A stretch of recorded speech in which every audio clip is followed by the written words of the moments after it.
My boyfriend refused to cook for himself, so I dumped him. I'm not your mom. So I, 27 female, was talking with my boyfriend, 31 male, and he said that every night he doesn't want to have to cook after his long day at work, so he therefore will be eating at his mom's every night. He also works from home, so he would not be hanging out with me, and he is moving into his house soon. By the way, this comes from Narrow Opposite 5737, and if you want to submit your own stories, go to the r/OKStorytime subreddit. And I'm Angie. I'm Sophia. And we're here to give good advice goofily, but we don't have all the answers. We're just going to guess what we would do in this situation, so let us know what you would do down below. While I can understand and appreciate that it sucks to cook for yourself, it feels extremely unattractive to have someone say that they don't want to cook for themselves, especially after spending a decade cooking for myself every meal, every day. I work 12-hour shifts, and I just think, how would this be if we were together long term? Would I do all the cooking? I guess probably that's a deal breaker. I like cooking for my partner, but it sort of seems like it's not something that he's ever going to do, maybe. The question is, would I be the a-hole if I break up with him over text and tell him why honestly when I do? Or is it less a-hole-ish to say it's me, not him?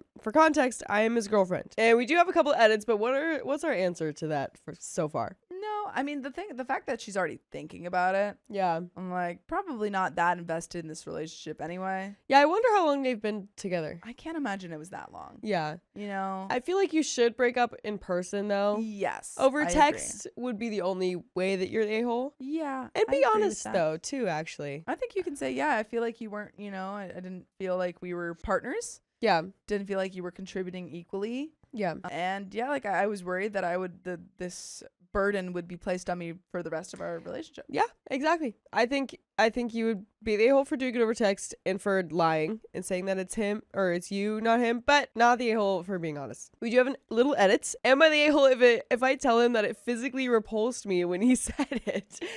Well, yeah, maybe don't have to go that far. Yeah, we can still be nice about it. We can tell the truth, Yeah. but not the full truth. Sure. Edit number 2, for anyone asking how long we've been together, we've been dating for about a month, talking/seeing each other for about 4 months. Oh, you break up with this guy. Yeah, fine. you're good, a month? dude. You're Yeah. fine. You're totally fine. He was a virgin, and I'm taking this breakup thing seriously because I feel horrible breaking his heart, but I am also thoroughly disgusted. Edit number 3, he's a work-from-home accountant. I commute an hour and work as a nurse in a very physically and emotionally demanding field. I expect my partner to pick up the slack when I'm exhausted, as I would do for him. When he said this to me, it was like a bomb being dropped on me. Every excuse I had made for him just sort of shattered. I can't even muster the force to text him back because I'm so repulsed, but I have 3 night shifts coming up, so I guess I'll just pretend for now. We do have an update, but really quick on that, I feel like there's a way to be nice about it. Yeah. Maybe have a conversation even at first. And you could still have a conversation with the idea that you're still going to break up with him. But maybe ask him what that might look like in the future. And then you can be like, yeah, I don't think that's what I'm looking for. Yeah, I don't think that we're aligned. Yeah. And I'm wondering, so they've been talking for 4 months. Are they official boyfriend and girlfriend? I think so. I think that's the 1 month. I think when you're official boyfriend and girlfriend, you gotta do it in person. Yes. If you were talking for a month, I'd be like, you could do over the phone or text. That's fine. Right. But official boyfriend and girlfriend, gotta do in person. Yeah. Yeah, but I think that you could start the conversation and say hey, I noticed some things. I don't know if we quite align. Because maybe this is something important for him to know in the future, but he doesn't have a lot of relationship experience. Exactly. But you don't need to, there's a very nice way to say it. But we do have another update. I don't know Reddit rules, but I said this to someone who was saying that I was cruel, and I really want to share this. I liked this man. I was falling in love with him. I posted on Reddit because I care. The fact that a 31-year-old man has no interest in cooking for himself physically repulsed me, maybe because of past relationships, maybe because there are other underlying things that are adding up. I'm not sure right now. All I know is that when I entered the relationship, I thought I saw a mature, intelligent young man who was ready to start a life with a person who he found equally appealing. Now, I see a spoiled man-child who will have me cooking and cleaning for the rest of my life because he had such a long day at work. There is a woman who is prepared to do every single bit of the emotional, spicy-related physical labor that is involved with rearing children, running a family, teaching someone how to love. I need a partner, not a child. Partners share the burden of life's tasks. When I'm down, I see my partner to lift me up and vice versa. So most of these comments are correct. right. It is a huge red flag, and I'm better off focusing on taking care of myself and maybe purchasing my mom and stepdad's home so they can finally retire and my brother and his partner have a stable living situation. Regrettably, I do think that it was a mistake posting this. I appreciate the comments from everyone, but no one told me what I wanted to hear because the comments aren't from him. Ultimately, what I wanted to hear from him is that he would try, and that's not what he told me today when I called. I am a nasty woman in his world. As much as that hurts me, I've known for a while that I need to learn to let go and leave. This was just an exercise in that. Yeah. Yeah. It was only a month. Right. It's not, you're gonna be, obviously I'm sure it hurts right now. Yeah. You'll be fine in 2 months. Exactly. If I hurt your feelings in the comments, I'm sorry. I'm just heartbroken. And there are some relevant comments. Does the boyfriend know how to cook? Opie says he knows how to cook. He told me he does sometimes at home and even has made donuts and other random things during the vid. He knows how, he just doesn't want to do it, I guess. What's really going on? I guess he just expects me to cook for him and do the traditional woman's role. Another commenter says, info, does he cook when he hangs out with you? Does he know how to cook? Have you been invited to meet his mom and see their dynamic? It's definitely worth having a conversation about. He invited me for lunch for pancakes one day, which I thought was odd. I couldn't go because he asked me the night before and I had plans. He told me he has made donuts, stir fry, soup, banana bread. He isn't incapable from what he says. His mom was the matriarch 100%. He was silent the entire time. His dad and sister seemed happy-go-lucky. I could tell mom was judging me, but not that there was anger, just curious and maybe a slight judgmental air. It wasn't a long interaction though, just like an hour tops. And we do have an update 2 from 3 days later. Ooh-wee. Oh boy. Yeah, I feel like It's over. That's okay. it's over. And that Yeah. kind of would make sense if he was used to his mom cooking for Sure. everything, to the point where like he's 31 and he's like, I'm gonna have my mom cook for me every Yeah. single night now. Maybe that is something that he grew up with, was his mom and like seeing that role of like the woman doing all the cooking. So yeah, I feel like it's probably not a Yeah. big jump to assume that. My advice for you, OP, is to find a person who's a better cook than you. There you go. Yeah. There you go. It's great. But we do have a second update from 3 days later. So I liked this man a lot, but ultimately didn't see anything long term, and I broke up with him today. Nice. And I hope you never break up with us, and you still listen to full episodes with stories just like this one on Spotify, iHeartRadio, Apple Podcasts, and whatever your favorite podcast app is. Just search OK Storytime. He basically said, okay. And I said I wanted to tell him why, but he said no. I said that's kind of something a man that cycles through women / doesn't have long-term relationships would say. Not a man who's never had a girlfriend and is breaking up with his first one would say. So I proceeded to tell him what he said and what it meant to me when he said it. This man proceeded to gaslight me into believing that he never said that, and that he was just innocent, and that I'm just trying to be cruel to him. He then said that he didn't intend on being more independent, which basically contradicts the gaslighting. So I blocked him, and that's the update. My feelings are hurt and my mind is spinning, hoping to find peace again soon. And there are some comments. Comment number 1 says, plenty of fish in the sea. And some of us even cook. Someone else responds, how are you on washing dishes? Opie says, excellent. I also cook great and do all other chores no problem, but I need a partner that can share responsibilities, especially if they want a child, but also because of my work schedule, and I made that clear from the beginning. He just conveniently didn't remember that, I guess. In short, I like cooking, but my work schedule and hopes in life dictate that I need an adult who is willing to cook. It's super easy to warm up a frozen pizza. Comment number 2 says, still not the a-hole. I'm sure he and his mom will be very happy together. Opie says, I'm positive she is telling him how villainous I am as we speak. Comment number 3 says, as someone who's 20 years older than you, I can say that at 4 months, he was showing you who he really is. You're smart to prioritize being equal partners with someone. You can leave the man baby to his mama. Comment number 4 says, the fact that he works from home while she's working 12-hour shifts as a nurse and he'd still expect her to cook for him? Effing yikes. OP says, 100%. it still really hurt. I wonder if there even are men who are equal partners at this point in my life. There are good men, I know some, but there are so few. Someone else responds, I don't think it's productive to tell him why you're breaking up with him. It's always something you've been complaining about for a while and he chose to ignore. He won't change. He'll just do a better job of manipulating the next person. Someone else responds, 100% she's right to break up, but it would be weird to be upset that he doesn't want to hear it. She knows that he doesn't want to hear it. She knows he didn't care enough. He was a crappy boyfriend, and that's that. But her being upset about him not wanting to grow and talk it out after she dumped him is unnecessary energy and stress. And that's the end of that story. I mean, like, yeah, I guess, but they're always gonna feel bad to have something broken off. yeah. I moved in with my boyfriend and his kids, and now I want out. Just get out then. Open the door. Okay, so me, 23 female, and my boyfriend, 32 male, have been together for about 6 months. We met through a mutual friend and basically hit it off the moment we met. Great conversation, great chemistry, and he checked all my boxes for a partner. By the way, this comes from Oregon Homebound, and if you want to submit your own stories, go to the r/OKStorytime subreddit. And I'm Angie. I'm Keon. And we're here to give good advice goofily, but we don't have all the answers. We just know what we would do in this situation. So let us know what you would do in the comments. So, OP says, a little backstory. I met him about a year after leaving my relationship of 8 years. He had also just ended his marriage with the mother of one of his kids.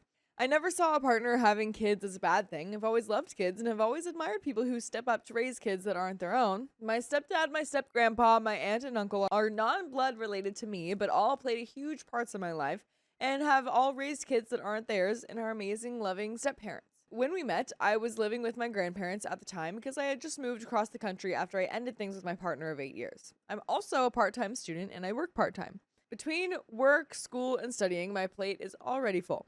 When my boyfriend and I first got together, I'd cook and clean when I came over as a nice gesture because I can see his hands were full working full-time and being a father to 2 kids. He has full custody of the oldest and 50-50 of the youngest. He would constantly bring up how nice it was whenever I came over. He would mention that since it's such a long drive from where I'm staying with my grandparents to his house, that I should just move in. I kind of laughed this off at first because we had been dating for such a short amount of time. At the time, it was only 1 to 2 months. He ended up convincing me to move in, and at the time, it sounded like a good idea to me. He told me we would have more time to spend together, more time to go on hikes together. I should also mention that I'm a very active person. I go to the gym 3 to 4 times a week, hiking, horseback riding, or any physical activity that I could possibly do in my free time. When we first started talking, my boyfriend made it sound like he was into all of those things too, talking about how he was raised on a farm and how he just never had the time. And if I moved in, then me helping around the house and with the kids, it would free up more time for us to spend together. Fast forward, I moved in, somewhat against my grandparents' wishes. They think the boyfriend is a good guy, but don't think that he's the guy for me. It's now been 6 months. I've been living here for about 4, and we haven't gone on a single hike, played a single sport, or done any physical activity aside from walking to the grocery store together. I brought up multiple times how physical activity and an active lifestyle are things that I need for my mental and physical health. Whenever this is brought up, he constantly brings up how we have no time and that the gas money alone it would take to get to these things makes it not worth it. Mind you, whenever he does have free time, he spends it on the couch watching anime for hours at a time. Or he spends it on video games for, kid you not, 6 to 8 hours at a time. All the while, I'm left with 2 kids to look after, a house to clean, and a dinner to make. Now, my boyfriend is a good guy. He's a patient father and a kind boyfriend. But I feel like he is too stuck in his ways or too comfortable with the life that he has now to consider my feelings and change. I feel like I have become some sort of replacement for his ex-wife or live-in nanny. It should also be a good time to mention that he likes to make jokes about how a woman's place is in the kitchen and how cooking and cleaning is for women, and he only helps when we are having food that needs to be cooked on his outdoor grill, as I am not allowed to touch it because he thinks I'll break it. I was also under the impression when I moved in that he would be paying for all of the bills, the house bills and his bills. I pay for my own bills, being as how I make minimum wage and work 20 hours a week. I can barely afford my own bills, but lately he's been asking for me to pay $500 for rent. Mind you, this is half of my monthly income, and if I did pay it, I wouldn't be able to afford my own bills. I do love this man, and I don't want to abandon him with all his responsibilities and raising his 2 kids on his own. I never put much thought into being a mother and always assumed that if it happened, it would be in a loving marriage with a man that has the same outlook on life as I do. Another thing to note, not only does he not live in an active lifestyle, but he doesn't see it as important for his children to either. They sit inside all day on their phones and tablets, sometimes not moving from the couch or their bed for the entire day. That's insane. That's so bad for a kid too. I mean, it's bad for anyone, but like a kid especially. This is all a their energy. terrible living style, living for anybody. He just lets them sit on all day, nothing. Yeah. It's just so bad all the way around. What was it? I just want to know, what was it like without you being there? Right? Well, but like I'm sure that he just wasn't doing all of this. Like I'm sure he was just doing the same thing that he's doing now, still spending all that time on the video games and watching anime. I feel like there's no way that he just fell out of that of being responsible because now she's around. Like I'm sure he was just 100%. I agree with you. Yeah. Like, my gosh. It makes me sad, but since these are not my children, I have no authority to put them into sports or take them to do any physical activity. I've noticed since moving in, my mental health has significantly declined, and my physical health is going down the drain. I don't know how to go about this, how to tell him that I'm not happy, how to tell him that I love him, but I am not in love with him any longer, or how to leave his 2 children that I have grown very fond of and love. I've already talked to my grandparents, and I'm welcome home anytime I please. Am I the a-hole? Okay, just a quick consensus from the comments. Not the a-hole. People advise her to leave like her tampon string is on fire. We do have an update, though. About 1.5 months later, I finally left him. Let's go. A little too late. That took too long, but good job. You did it. You did it. Back in September, I made the post, am I the a-hole for wanting to leave my boyfriend of 6 months? And every comment said that I should leave him. So I moved out October 1st. I know a lot of people on the original post wanted an update, and to know that I did it, and I am sorry for not updating. I debated a lot if I should or not, so here we go. I, 23 female, had a 32 male boyfriend who had 2 kids. I work and take college classes at the same time. The relationship quickly turned into me being a caretaker for the kids and him, while I also juggled work and school. Everyone who commented on my original post brought to my attention how he turned me into a paying nanny and how I was naive. I thank all of you for that, by the way. I left October 1st and moved back into my grandma's house where I have been ever since. Life has gotten so much easier for me. I'm not constantly stressed and I don't have to worry about paying a good portion of his rent or groceries anymore. By the way, you don't have to worry about us not having more episodes of stories just like this one, because we've got tons of them on Spotify, iHeartRadio, Apple Podcasts, or whatever favorite podcast app you prefer. Just search OK Storytime. They will all be there. But there is a little bit more to the story. I'm just going to roll right into it. Roll right into it. He did try to get me to come back many times, calling me, texting me how much he loves me, and how he'll never find another woman like me, and how I was his one true soulmate. I wasn't buying it. I stood firm in my choice, and life has been better. He texted me the other day, telling me that he slept with an ex-fling of his. She is older, and known for sleeping with anyone who looks at her. Wow. He told me how disgusting he felt after, and how he wished I didn't hurt him so much. What? Oh, I can't believe you hurt me so much that I had to go have a fling with my ex. Oh, I'm a victim. Oh my You goodness. did this, OP. It's your fault, but if you come back, I'll forgive you. Oh my gosh. Basically telling me that it was my fault that he slept with her. Long story short, my life is amazing. Now that he isn't in it. I've gone on 2 girl trips and 3 solo hikes, and my smile has never been brighter. Woo! I owe it all to you, Reddit, and that's the end of that story. My friend is heartbroken, and he's expecting us to rearrange everything for him. Rearrange the pieces of his heart. Me and my girlfriend have a friend couple. We have all known each other since junior high school. I've been with my girlfriend for almost 2 years now, but we spend most of our relationship in long distance as she lives in another state. Our friend couple has been with each other for approximately 6 years. By the way, this comes from Titty Liddy. And if you want to submit your own stories, go to the r/OK Storytime subreddit. I'm Angie. And I'm Savannah. And we're here to give good advice goofily, but we don't have all the answers. We just know what we would do in these situations. So let us know what you would do in the comments. And OP says, we were planning on vacationing for the first time together in the summer along with our friend couple. It's a week that we have been planning since Christmas, where we'll go to different shows, theaters, activities, etc. that we have not ordered yet. And so I booked me and my girlfriend's room first, in which we will only have to pay when we get to the hotel reception.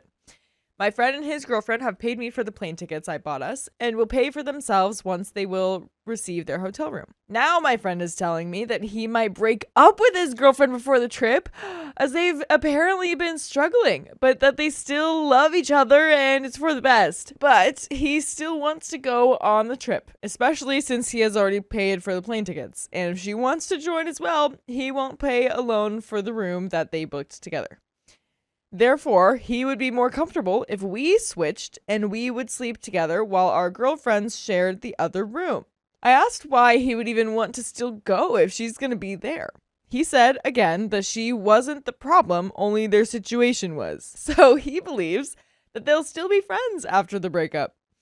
He doesn't want to break up after the trip, as he says that he's miserable and has to do this as quick as possible. I understand that, and I don't want him to hurt for months just because of a planned trip.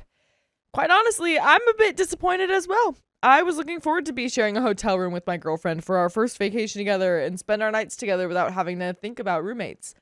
I suggested that they could just rebook and order single rooms for themselves, but he sort of quickly injected that it wasn't optional, or that it wasn't optimal due to the pricing. I didn't say this out loud yet, as he was still a bit upset, but I'm thinking it won't be much more expensive to change from a shared king-size room to a single room, and for a vacation, it is expected to spend some money either way if you're willing to still go with your potential ex. I also don't want him to be uncomfortable, so I'd probably be willing to do this new arrangement if there was no other way. I understand that the already paid plane tickets makes it more difficult and that breakups happen and are crappy. I guess there's something that rubs me the wrong way here, though.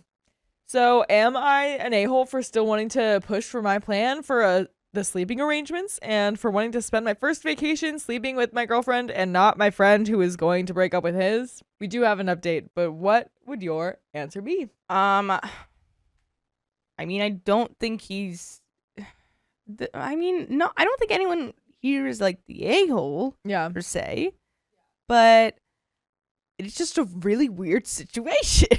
Yeah. I don't think you would be an a-hole for not doing this. I think, especially if this is your first, you've been with your girlfriend for like 2 years. You are gonna have this first trip together. It wasn't just about like hanging out with your friends. Like, that's not just what this trip is about. This trip is also about being with your girlfriend. So if you can't do that and then it has to be like a girls versus boys things, it's just gonna be an even more awkward situation, because now the conversations are gonna be like, well, each room is talking about the breakup and about the other person, and then it's a whole. I feel like the dynamic of the whole thing is gonna be thrown off. Oh, for sure. I mean, it's not. To me, I don't think it would be a fun trip, just because of all the drama surrounding it, and all of the drama is basically just these two people. Right. And you're just roped into it. And you're like, I'm friends with them. Right. I think get single rooms. Maybe talk to your girlfriend. See what your girlfriend thinks about it. Yeah, I Right. would definitely get her input. Yeah. We do have an update. So, naturally, I talked to my significant other the day after I posted this on the subreddit. Woohoo! She recently joined the subreddit, so she'll probably recognize this post. If you see this, I love you very much. I expressed my concerns for the breakup and how it would affect our vacation together, specifically the room arrangements, and told her of my conversation with my friend.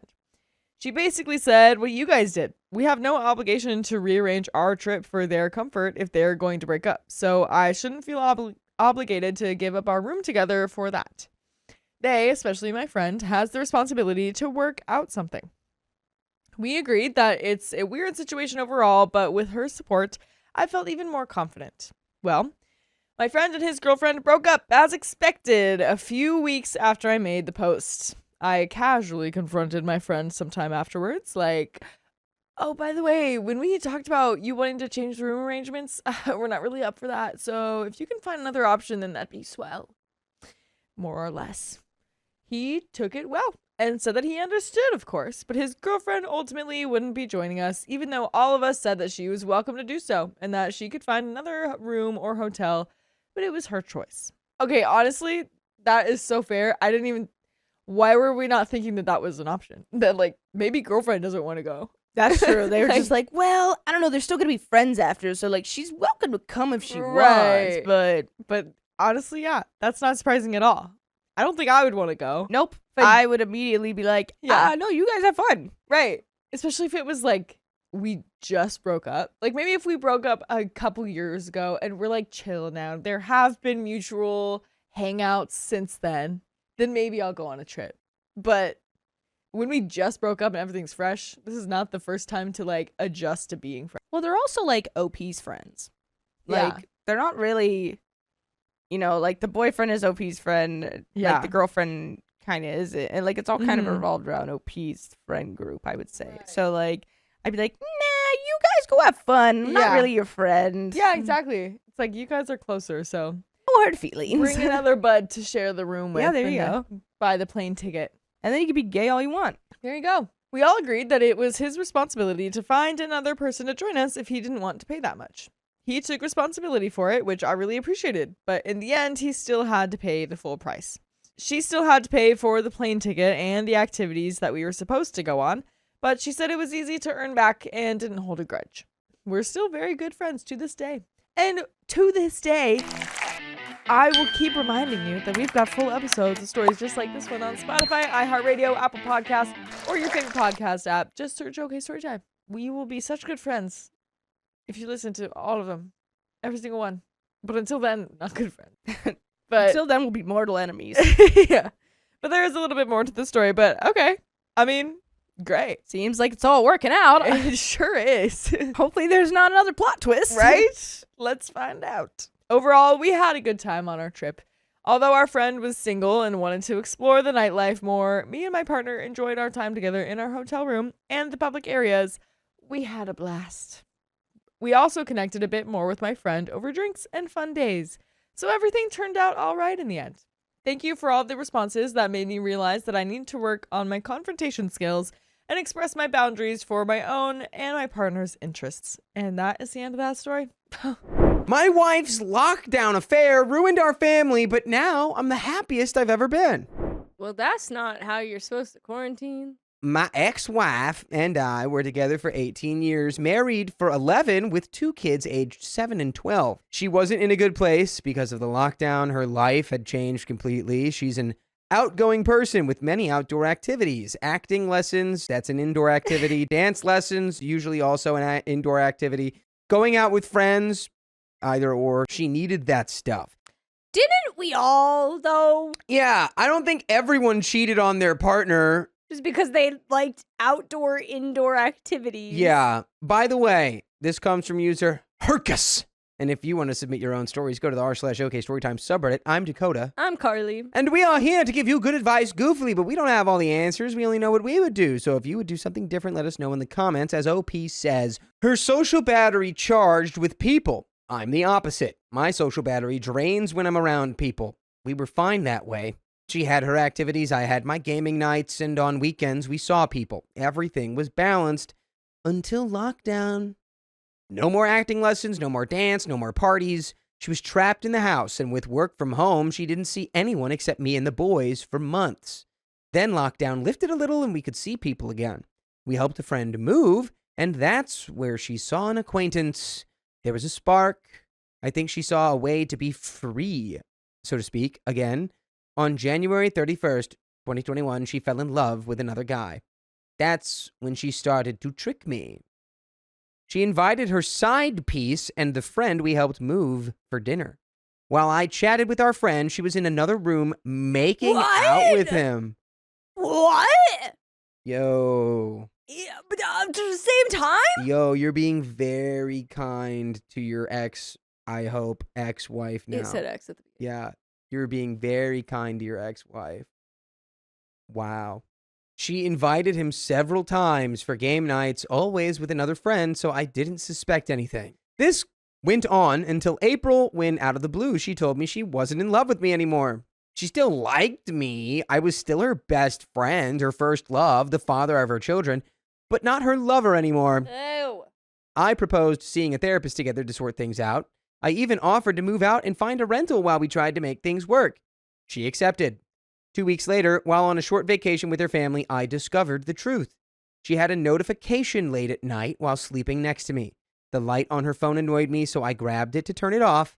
It was a WhatsApp message from Sheila saying, "Good night, my love," in response to a selfie saying, "Good night, I love you." I read a few messages thinking it must be a mistake. Then I saw a selfie of Sheila. That effing man. Lots of pictures of them together, heart emojis everywhere. My heart stopped.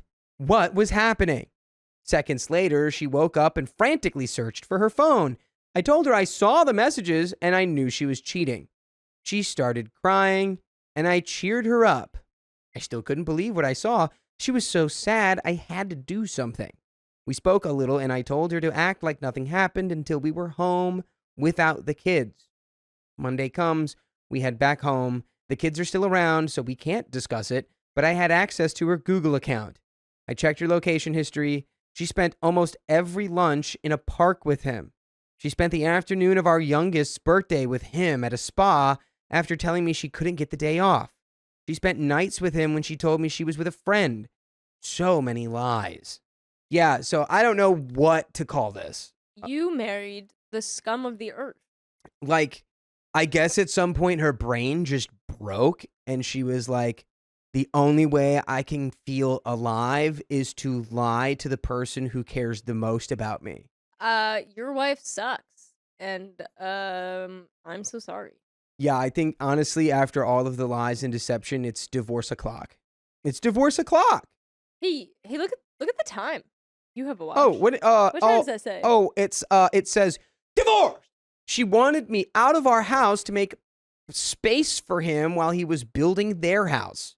I saw bits and pieces of chats where he showed her the plans. These are the bedrooms for the kids. And what do you think of this table? Oh my God. Oh my God. She was going to move in with him. I was fuming. I wanted the full truth, so I blackmailed her. Either you show me the WhatsApp messages and tell me everything, or I publish a Facebook status identifying every friend we have in common to announce that she was leaving because she cheated on me with him. Okay, so let's not do that. Actually, no, I'm for that. Let's get messy. She knew I would do it, so she told me. She showed me everything. I didn't remove her from the house, but I did remove her from the bedroom. After I regained composure, we talked. I told her I wanted her out as soon as possible, but we couldn't tell the boys yet. The oldest had important tests coming up, and I knew he would be so devastated it could ruin his school year. These tests would determine if he could go to a sort of junior high school. She spent her nights in our spare bedroom, waking up early to be ready before the kids every morning so they wouldn't realize we didn't share a room. On July 1st, she left the house to rent something while the kids were in summer camp. We told them when they came back. Since then, they spend a week with me, then a week with her, and the side piece. We are at peace. No war between us. I hate all the lies, but I can't hate her for falling in love. We're still friends, but I don't trust her anymore. I can't say I'm feeling fine, but I'm mostly okay. I've got good friends around. I love my kids, and they love me too. I'm still single, but I feel ready to meet someone. On her side, apparently things are not quite so fine. But that's not my problem, as long as the kids are okay. And there is an update. Yeah, emphasis on as long as the kids are okay. Yeah. Um, I'm like, wow. Wow. How awful she is. Like, in your own house, really weirdly, to just have, like, fake game nights so she can be in the other room. yeah, and just make out with this dude. She didn't fall in love with him. She got infatuated with an idea that she could escape her own life by becoming engrossed in someone else's. She thinks that's going to Yeah. give her the freedom from being trapped in her house, and it's not. Yeah. Yep. Well, this week has been one of the best weeks of my life. I received the divorce papers this Monday. Huzzah! They'll be signed by the end of the month. Wednesday, I made some cooking and sent pictures to a bunch of friends. One of these friends, fairly new in my circle, commented about how good it looked. I invited her over as a joke. Well, kind of. I have a crush. But she's far younger than me, so I thought she'd stay a friend. She No, came. you didn't. You know what you are doing. I don't know. I think after being married for so long, you probably do like completely lose your ability to do this kind of stuff. But like, I had a crush, so I invited her over just as a friend, though. Yeah. Just as haha. Tee. Ha. What if I cooked for you every night and you lived here? She came over to eat with me. We talked and it felt so natural. Everything clicked. We were at the right place at the right time. She stayed the night with me. We talked, cuddled, talked, and slept a little. Update number 2. Hey, I met an incredible girl, and we spent an incredible week together. But as I stated, she's far younger, and she got scared she couldn't find her place in my life with the kids and all. I understand perfectly, and we're friends. We understand each other, and I'm glad I met her.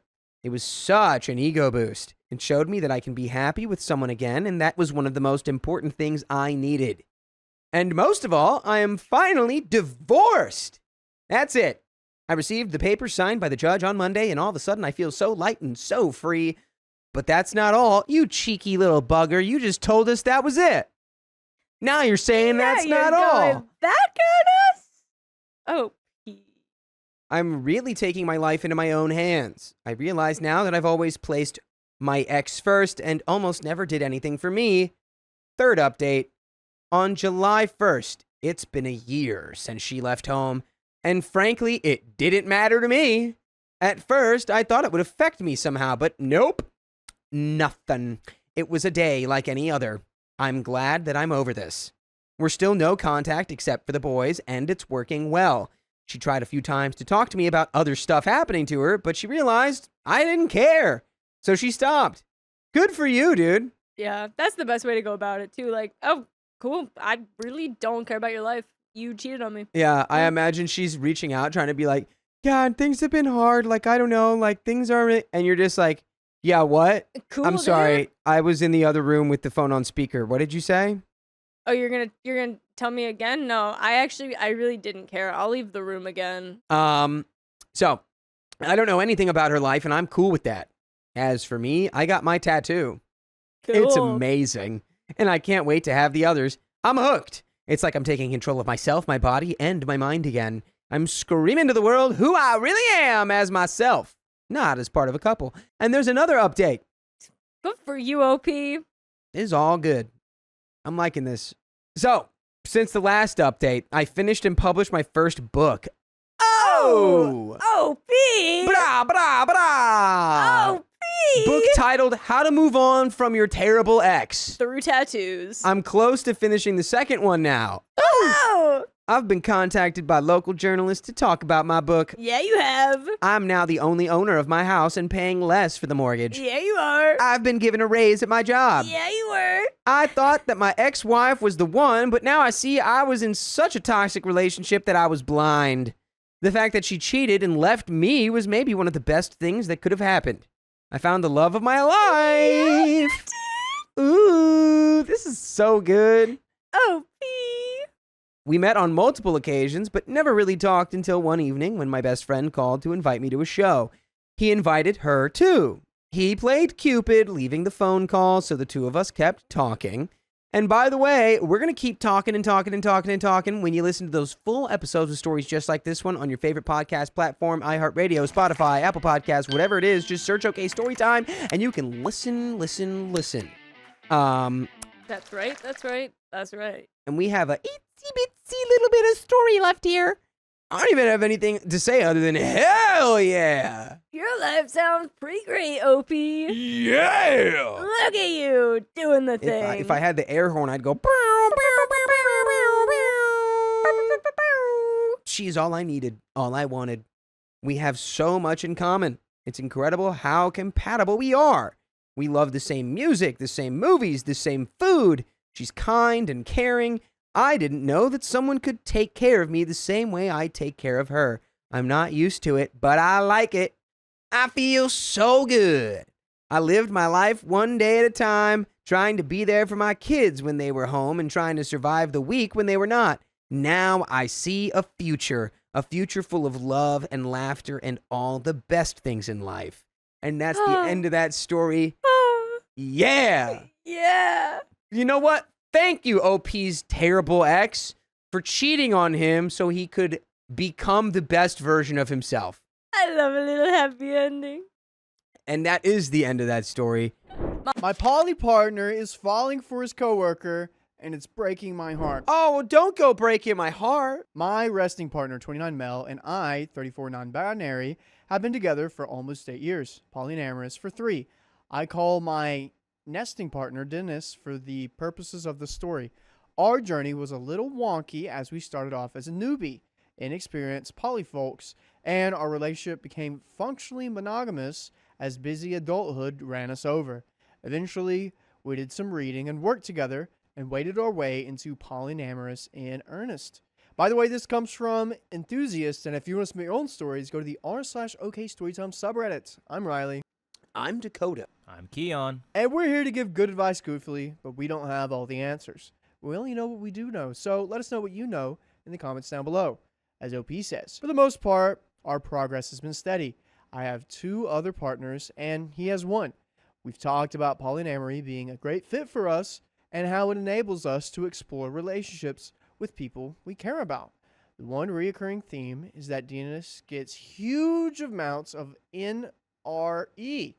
Editor's note, new relationship energy, also sometimes referred to as the honeymoon phase in a relationship, when he meets someone new and there's a mutual attraction. Unfortunately, most of the time, these people end up either not open to ENM, editor's note, ENM, or ethical non-monogamy, a broad term for relationship structures where partners consensually have romantic or spicy related connections with more than one person or are brand new to it. I've supported him through many bouts of grieving when he realizes a relationship can't possibly happen or crashes and burns because the other person realizes ENM isn't for them. His first relationship with a childhood friend who ended up wanting to cowgirl him exploded spectacularly and put us all through a huge amount of pain. Wanted to cowgirl him? In polyamorous context, a cowgirl is a monogamous person who deliberately enters a relationship with a polyamorous individual with the goal of convincing them to abandon their other partners and become exclusively monogamous with them. We're at the point in our lives where we own a small business that we operate on Saturdays together, have 2 beautiful greyhounds, and only a couple of months away from moving into our dream house, which we purchased in 2020 and has undergone a ton of renovations. A renovation process that should have taken 6 months has now been over 2 years in the making. We also want to expand our business soon to a standalone space and make it our full-time gig. A few months ago, Dennis told me about one of his staff where he works. We'll call her Cheryl, 25 female. Dennis works in a small corporate cafe space. While Cheryl isn't his direct report, he is the employee of Dennis's co-manager. Dennis and his co-manager work closely together to manage the space as a team, and Dennis often will ask her staff to do tasks on her behalf if she's not available. The team is small and tight-knit, and they regularly go out for beers and to play pool together. Dennis told me that he and Cheryl have a flirty relationship at work, to the point where his co-manager had to tell Cheryl to dial it back a notch, and they had mutually expressed interest in each other. Cheryl has never been in an ENM relationship. He asked me my opinion about the situation. I told him truthfully that I thought that this was a really bad idea to date a member of a staff from both an ethical perspective and a logistical standpoint. As an HR professional in my day job, I also told him I'd be very hesitant to start a business or remain in a relationship with someone who couldn't draw that line in the sand. He was disappointed, but seemed to take it in and appreciate my perspective. A week or 2 later, a stressful situation at his work happened after Dennis had gone out with his other partner. Cheryl had previously expressed that she didn't want to hear about his dates with other people, but also was suspicious about his whereabouts the night before, as he had simply told her he had plans. He told her that he had been on a date and that she was cold to him for the rest of the day, and told him she didn't want to talk. Dennis ended up leaving work early because of the stress, and Cheryl ended up calling out of work the next day. Dennis spent 48 hours feeling stressed out because she refused to talk to him, outside of a couple of passive-aggressive messages along the lines of, How long have you been with this girl? And how long have you been lying to me? Eventually, the situation cooled off, and Cheryl did apologize for how she reacted, especially since they weren't together. And they went back to being flirty but platonic at work. A few weeks ago, I noticed Dennis acting nervous and less affectionate than normal. He asked to talk. I made us dinner, and then he expressed that he is incredibly close with Cheryl and wanted to talk to me about ethical implications of dating her. In summary, he isn't her direct manager and doesn't have a lot of power over her outside of asking her to do some work-related tasks. He's genuinely interested in a relationship with her and expressed that he would work hard to ensure there wouldn't be favoritism at work, and their feelings for each other are very strong. He spoke with others who work in the same industry as him, and the opinions he got validated his own feelings. He feels that she is open into learning about E&M, though admitted she hadn't cracked open the book yet. He had loaned her about the subject. Whatever. People are free to do whatever they want. Being like, this to me is like, should we be wearing shoes? Like, no. Like, the natural way is to, like, not wear shoes, right? That's the way we were built. We were built to be barefooted. But then if you run a 5K with no shoes on and you have blisters all over your feet, you can't then go, well, what's going on here? I couldn't have possibly anticipated that now I have to deal with this new layer of the blisters on my feet. Yeah. Like, yeah. If you would have ran slower, maybe you'd been fine. If you would have walked it, took a couple of days to finish it. I responded that he doesn't have to have admin-related powers over her. There is still a dynamic at play that creates invisible but tangible obstacles in the workspace for a manager-staff relationship. Even with the best intentions, there could be some consequences such as toxicity from the other staff due to perceiving favoritism, the possibility of HR getting involved, and them losing their jobs or drama from their relationship spilling over into work. They hadn't been dating when she had a jealous blow-up at him large enough to cause multi-day drama at work and in her home life. His first relationship had been a hot mess because he and the girl hadn't jointly done the work to build a solid foundation for an E&M relationship, that he was repeating the exact scenario now, and that I was going to lose patience for not having to go through the identical predictable drama again. I would not stay with someone who couldn't see the ethical implications of dating their subordinate, nor would I start a business with someone with a history of doing so. I suggested that if this is something he really wants to pursue, there are many avenues for doing so that are a lot less of an ethical gray area, such as waiting until they're no longer working together, communicating the company's HR department, and seeing if one of them could be moved to a different space or finding a different job. I don't think you should be with this guy because it doesn't seem like he's on the same page with you. Wouldn't you say?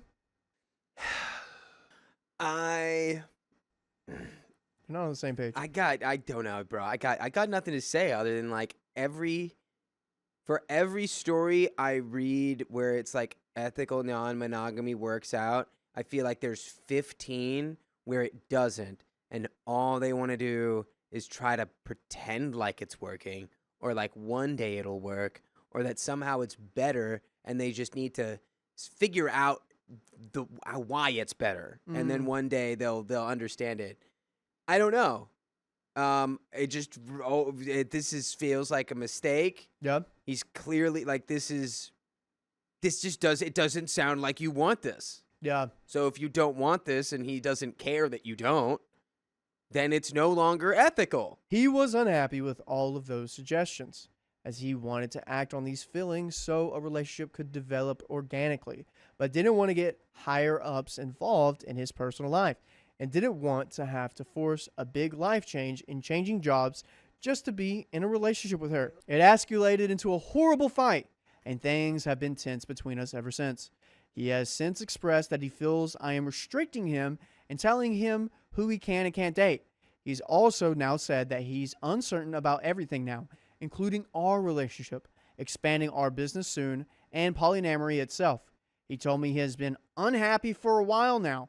He doesn't want to blow up his life and end our relationship, but he's upset and frustrated with my stance and is no longer certain about what he wants.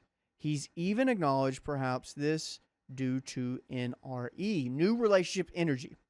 But he feels so strongly for Cheryl that he feels stuck. He says that Cheryl makes him feel special, makes him feel wanted, tells him, "You're my favorite person," and calls him handsome at work all the time. The other night, when he went out for adult sodas and pool with his staff, I was doing a bit of cleaning around our shared apartment when I found what looked like a pile of receipts on his nightstand. When I went to go through them, I realized they were 30-plus love notes from Cheryl, calling him baby, handsome, saying things like, "I just can't effing help myself around you." My heart was racing, and when he got back, I asked him to be honest and tell me if he was already in a relationship with her. He told me no, that the notes were from much earlier, when his co-manager had asked her to dial back the flirtiness, and before they had their conversation about remaining platonic. She since toned down the constant note leaving, but they made him feel special, and he wanted to keep them. We had a few more conversations about the situation, and he did apologize for how he was acting towards me, but that he felt hurt, manipulated, and controlled, and was trying not to take it out on me. I asked him to still show up for our relationship, and asked him to take the time and think things through before making any rash decisions. I also feel as though me being busy for the last year made me less attentive and present partner. I've taken a break from theater for my own mental and well-being, and to take more time to work on my relationship. I feel like you did the wrong thing. I feel like you should have taken time off from your relationships and focused more on theater. You know, I think we did the inverse of what was the right move there. I think, hey, maybe we're finding out that balancing all of these relationships is not something we enjoy doing, and we actually don't have to do it, and we can work on our passions, like theater, instead of having to balance 4 people at the same time, while one of them is emotionally cheating on you with his coworker who's leaving him 30 love notes that he has to keep because they make him feel special. Yeah, I wonder what an emotional relationship within a poly relationship looks like. I think it's keeping 30 plus love notes because they make you feel they stroke your ego. We've agreed to work on our relationship and seek advice from a poly-friendly therapist to work through this impasse, and to at least wait until we've moved back into our home in case part of the existential crisis has to do with us being in survival mode for the last couple of years. Personally, I think it'd be better if you went to a poly-unfriendly therapist and then you do it on hard mode, where you actually have to convince the therapist that what you're doing is better for you than if you didn't have multiple partners. And that would probably make you very resolute in your decision. Yeah. And if they can convince you otherwise, then I guess it wasn't really as important to you as you think it is. He's considering a few avenues, but isn't sure how to move forward, and we fundamentally disagreed on the ethics of the situation. Update. Any thoughts, any predictions? I think OP is going to drop Dennis, and I think she should. Yeah, my cat's name is Karen is getting the point I was trying to make, which is the polyamory therapist, the pro-poly therapist is just going to support a poly lifestyle, which is kind of an echo chamber. Well, I don't think you have to go to someone who's anti-poly, but I think you should just go to like a more generalized relationship counselor or therapist. Well, so that you can get more on like just like a level basis of like what's going to work versus how to make the situation that's not working work. If I'm seeking a therapist, I'm going to find one with a Christian background. I'm not going to find I'm going to be like, oh, they kind of see where my headspace is and they're going to point me in the right direction. If I went for someone else in a background that I'm not really like, understanding in, like, I don't know, someone that specializes in like horrible trauma, that I feel like that could help someone else, but it's not like it's like the power-ups. It's not the power-ups that I'm looking for, is what I'm trying to say. Like a But like instead of like a Christian therapist, it could just be like a therapist that specializes in religion. Instead of a poly therapist, it should be like a therapist that specializes in relationships. Like Ooh, I'm not saying they have to be yeah. like anti whatever you're going Oh, through. okay. Got it. I'm just got it. saying that it's like maybe just go to a And don't you, I feel like that's looking for whatever. update. Dennis has been cold to me all week, saying he needed time to think about what he wanted. We slept separately, and he went out most nights this week to visit family as well as to have dinner with a friend. He said we'd talk on Sunday once he's gathered his thoughts. I spent days being stonewalled, crying with my stomach in knots. I lost a few pounds from no appetite and was holding a pattern of terrible anxiety. Finally, tonight, he came home from work. I set out a nice dinner and cocktails for us and had taken care of his tasks for our Saturday business so he could relax.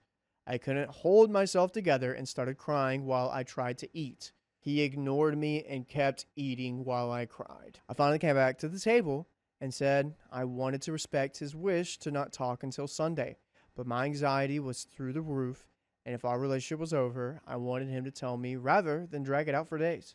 He finally said it was over and said that he wanted to wait until Sunday to figure out what to say. Dude, if it's over, just say it. What? Don't just eat. Don't just begin free meals until then. Just say it's over. What? Say what you think. I mean, there are situations where it's like, yeah, there's a time and place for things to be said, but like, Yep. you know, I don't know. That it doesn't read like that's the situation right now. It's like, oh, if someone just had like, I don't know. When is the right time to do that? Like, if someone just had like the best day of their life, it's like, do you also like break up with them that day and ruin it? Or like, do you wait a little longer so that they still just get to have that? Or like, I don't know. Yeah. I broke up with a girl once in high school because we had done a long distance thing, and then like I got back and realized I had no feelings for her whatsoever anymore, and was like, oh dang, I gotta break up with her like immediately. And she had just gotten a cat, and I felt guilty because I was like, oh, now she's gonna remember the cat as like me breaking up with her cat. And then I told my mom that, and she was like, no, she's not, stupid. She's going to remember that as, like, the cat that, like, was there for her. She's going to love the cat. You're fine. You didn't ruin the cat. And I was like, oh, yeah, I guess that was kind of, like, self-absorbed a little bit for me to think that I ruined the cat. He went on an impassioned speech about how he hadn't been happy in a long time and realized that he just wasn't poly. I begged him to still go to therapy with me, even if it were to just get some closure and learn what we could have done better. And he refused, saying he didn't believe therapy could fix us. I was upset and asked why. After 8 years, a house, and a business together, he couldn't have said something sooner. I then asked again if he was already with Cheryl. He froze, said, we're really close emotionally, I guess.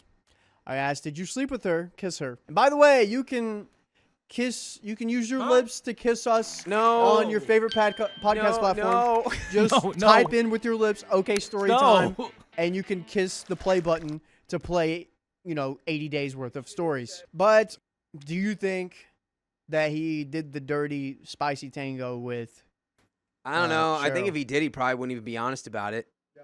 I think, or who knows? Maybe he would be, because he'd be like, this will make her leave me because I know I just don't want this to drag out. Maybe if she just hates me, because clearly he doesn't care about your feelings. Yeah. He watched you go to the bathroom and sob and did nothing. So he'd probably be like, yeah, if she hates me, the breakup will be faster and cleaner. Yeah. But like, yeah, I don't know. Clearly this was a misguided attempt to salvage the dying embers of your relationship. And you clearly trusted him a lot, and I'm sorry that he, trust. He admitted he had kissed her yesterday at work while I was waiting for him at home with my stomach in knots and staring down the barrel of our possible end. Before we ever got to our conversation on Sunday, I asked him why he couldn't have been honest with me, and he couldn't give me an answer. I told him to pack a bag and get out of our apartment and leave his keys behind. He's staying with his brother. A fleet of people, including one of my other partners and some friends, rallied at my doorstep. All of them held me as I cried, reassured me as I asked why I wasn't worth going to therapy with, and told me my value wasn't predicted on Dennis's behavior and handling of the whole situation. They wouldn't let me clean up the half-eaten dinner still sitting on the table or walk my dogs myself. My one partner is sleeping beside me as I try to get some sleep, and my friends are showing up tomorrow to work the cash register of my business in Dennis's absence. I'm going to be okay. Yeah, you got a lot of support. Dennis couldn't handle this, couldn't do it. My girlfriend said we were exclusive during dating, but talks to another guy. That doesn't sound very exclusive. At the time, she was not technically my girlfriend. Rachel, 22 female, and I, 22 male, attend the same university and went on a few dates in early 2020, which were seriously some of the best dates I've ever been on. Then the vid hit, and we weren't sure when we would see each other again because at that time, we did not realize how long the vid would go for. By the way, this comes from user Need a Better Outlook, and if you want to submit your own stories, go to the r/OK Storytime subreddit. I'm Keon. I'm Carly, Keon's girlfriend. And we're here to give good advice goofily, but we do not have all the answers. We only know what we do, so please let us know what you do. As OP says, we continued texting every day and started FaceTiming a couple times per week. This went on for almost 4 months. About a month or two prior to our first date, I do not know the specifics of the timeline exactly, Rachel matched with Eugene, 22 male, on Bumble. They talked for a little and hooked up a couple times before deciding they weren't compatible. I guess they remained friends, and when Rachel mentioned him to me, she said that she has absolutely no interest in him. This did not bother me since it was before we had met, and I had my share of experience with other girls prior to us meeting as well, though I did not remain very close with any of them. Rachel and I had never officially started dating, and were only in the talking stage. However, we had on multiple occasions and discussions about how neither of us was seeing anyone else and had no interest in other people, or so we thought. Then over the summer, she told me that she felt too busy with her work and everything else going on to give the relationship the time that it deserved. Her exact words in text were, "I'm just getting busy here, and it's a lot less stressful if I have to be thinking of when I'm gonna talk with you and all that." But she would send a couple texts, but for the most part, wait until the fall to continue things, which is about 2 months away. I was disappointed, but also working 40 plus hours per week at an internship, so I was busy anyway and passed the time. I also specifically asked if there was another guy, and she assured me that there was not, and she was not talking to anyone else, and that she really was just too busy with everything to feel like she could provide the commitment I deserved. She did not make it until the fall, however, and exactly 5 weeks later texted me and rekindled things. Once the fall semester began, we started seeing each other in person again, talking daily and going on dates, and things started to get more serious. However, at the time, she was afraid of labeling things and preferred to say that we were seeing each other exclusively, but not boyfriend/girlfriend. I said that was fine. But after about 5 months of this, it became clear that I was looking for something more serious than she was, and we parted ways. She was the one who ended things. Not surprising. About 2 months into those 5, so 2 months after she rekindled things, I asked if she did anything with other people during the 5-week break that we took. This is when she informed me that she did not do anything physical with other guys, but did exchange explicit photos and videos with her BFF, Eugene. I do not know exactly when in those 5 weeks it occurred, how many times it occurred, or how many photos and videos were shared. All I know is that she sent at least 6 photos of herself and at least 2 videos on one occasion, and that he shared similar. Additionally, I know that it began after a day of playfully flirting, which she says was normal between them, and never spicy related in the past, but that day was different. She also insisted that it meant nothing. I was clearly quite hurt by this, but stuck with her, and she continued her friendship with Eugene. I told her that it made me uncomfortable that she would text him every other day in FaceTime, but she insisted that they were only friends. She would also tend to get upset with me when I mentioned it bothering me, because she claims that since we weren't dating at the time, she was completely in the right to send him photos and videos. She also did not like it when I said that even if she no longer is interested in him, he is clearly still into her. She would get angry at this because I was discounting the strength and foundation of their friendship that it isn't just spicy related. I trusted that she was no longer doing anything spicy related with him, and things between us were fine, but I never got an actual closure with the situation. So we're not gonna date her, right? So you're gonna get at least your closure, right? We're gonna get closure by closing off this relationship. You're setting a boundary in It's what not you even want, one. right? You're starting to set at least a genuine compromise of, hey, Yeah. OP, I fear you do now have the information, and I'm not blaming you, but we should just end this. I say get out of here. We don't need this weird lady in our lives. guess what? OP says, our breakup months later was very clean, and after things ended between us, I was sad for a while, but moved on and completely forgot about the whole Eugene thing. Okay. Fast forward nearly 11 months of not talking to each other at all, outside of about 5 texts total, which were, to be honest, irrelevant, and she hit me up asking if I would be willing to talk over cafe. I agreed to, since we had an extremely amicable breakup before, and neither harbored any ill will towards the other. Seeing her again reminded me of all the great times we had and reminded me of how happy spending time with her makes me.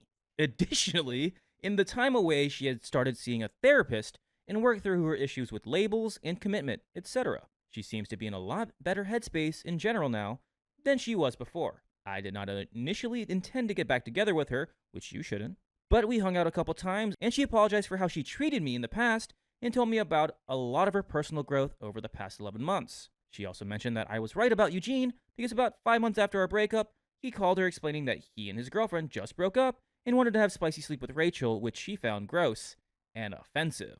Flag on the play. So after hanging out a few times, we started going on what are clearly dates, and she tells me that she really likes me, she really likes me, and wants something serious with me this time. Plot twist, I tell her that I'm not sure this time and want to take things slowly and figure things out, which she agrees is fair. That was about 2 months ago. For those of you that couldn't follow my convoluted story, at this point we have known each other for about 2 years and have been some form of dating for almost 12 months.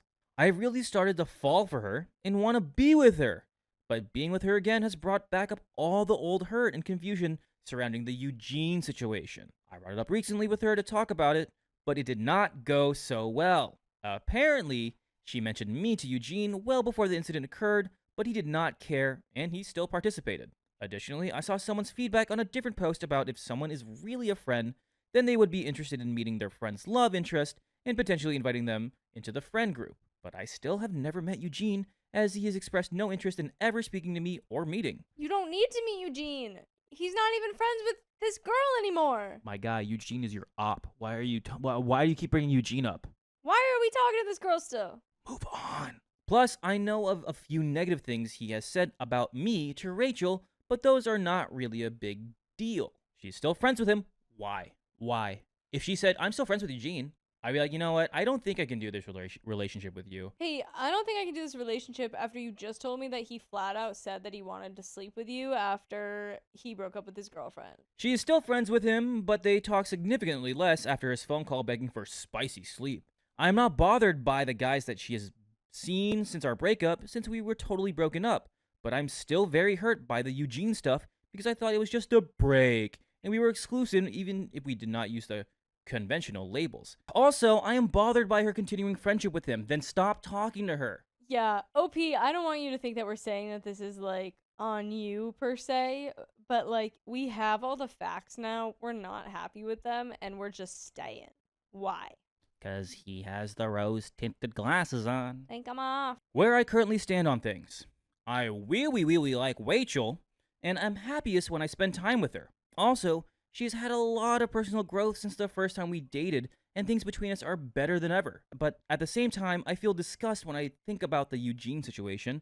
Don't have any real closure, and it's hard to get because she understands that I am still hurt by it, but she has moved past it. So it's hard to talk about and have legitimate emotional breakdowns when I am sad and alone at night, or even think about sending any sort of playful/spicy text to her. By the way, you can listen to full episodes with stories just like this one. Go to your favorite podcast app, such as iHeartRadio, Spotify, Apple Podcasts, and looking up OK Storytime. We have a little bit left. Boy, oh boy, OP. I fear you are walking into a path of self-destruction. I say self because you have the facts and you're still doing it. You just keep doing this thing and you think, yeah, she's done a lot of personal growth, but has she done, like... Even if someone does that, though, that doesn't necessarily mean that it's like your time to give them that second chance. Like, you can still move on and you can still say, hey, when we were together, you messed up and I can't get past that. Thank you. Because I was going to say, OP, have you done any personal growth? Ooh. Because you're like, every time this girl comes back around, you're like, you go back to step one. Have personal growth of your own self-worth. Personally, you should grow up and get away from Rachel. I mean, she may be a great person, but the way she has you wrapped around her finger is just, brother. Just like if it's making you stressed out or like you can't get clarity or closure on that situation. Again, that's her situation for her to handle. And sure, it may bother you, but if it's going to keep coming up and it's just going to bother you with her friendship with Eugene, whatever that is, and she's not going to change that, why do we keep bothering with this? Let's go ahead and finish up the story. I need advice on what I should do, and more importantly, the mindset I should have. Ideally, I would like to stay with her / date seriously and have a mindset that I can use to move past it and think about whenever I start to feel down / insecure. Or, alternatively, I shouldn't be with her. Yeah, that one. That one. There you go. Then I need advice on the mindset to be able to not feel so hurt and sad about not being with her. I don't feel like I have anyone I can really talk about with this. I don't want to tell my friends about the Eugene stuff, so alas, I'm consulting strangers on the internet. Any advice on what I should do and how I should approach it mentally would be greatly appreciated. Thank you. My girlfriend's grandparents kept calling me the wrong name, so I dumped her. They probably don't even know that you dumped her then. I, 22 male, and my girlfriend, 22 female, have been together for almost 2 years now. We met during Freshers Week at university and found out we were studying the same course. Our relationship has been running smoothly and we rarely argue. The one problem that we have is to do with her best friend, who we'll call Alex, 23 male. By the way, this comes from user Mesmer, and if you want to submit your own stories, go to the r/OK Storytime subreddit. I'm Dakota. I'm Sophia. I'm Keon. We're here to give you a little bit of good advice, Goofily.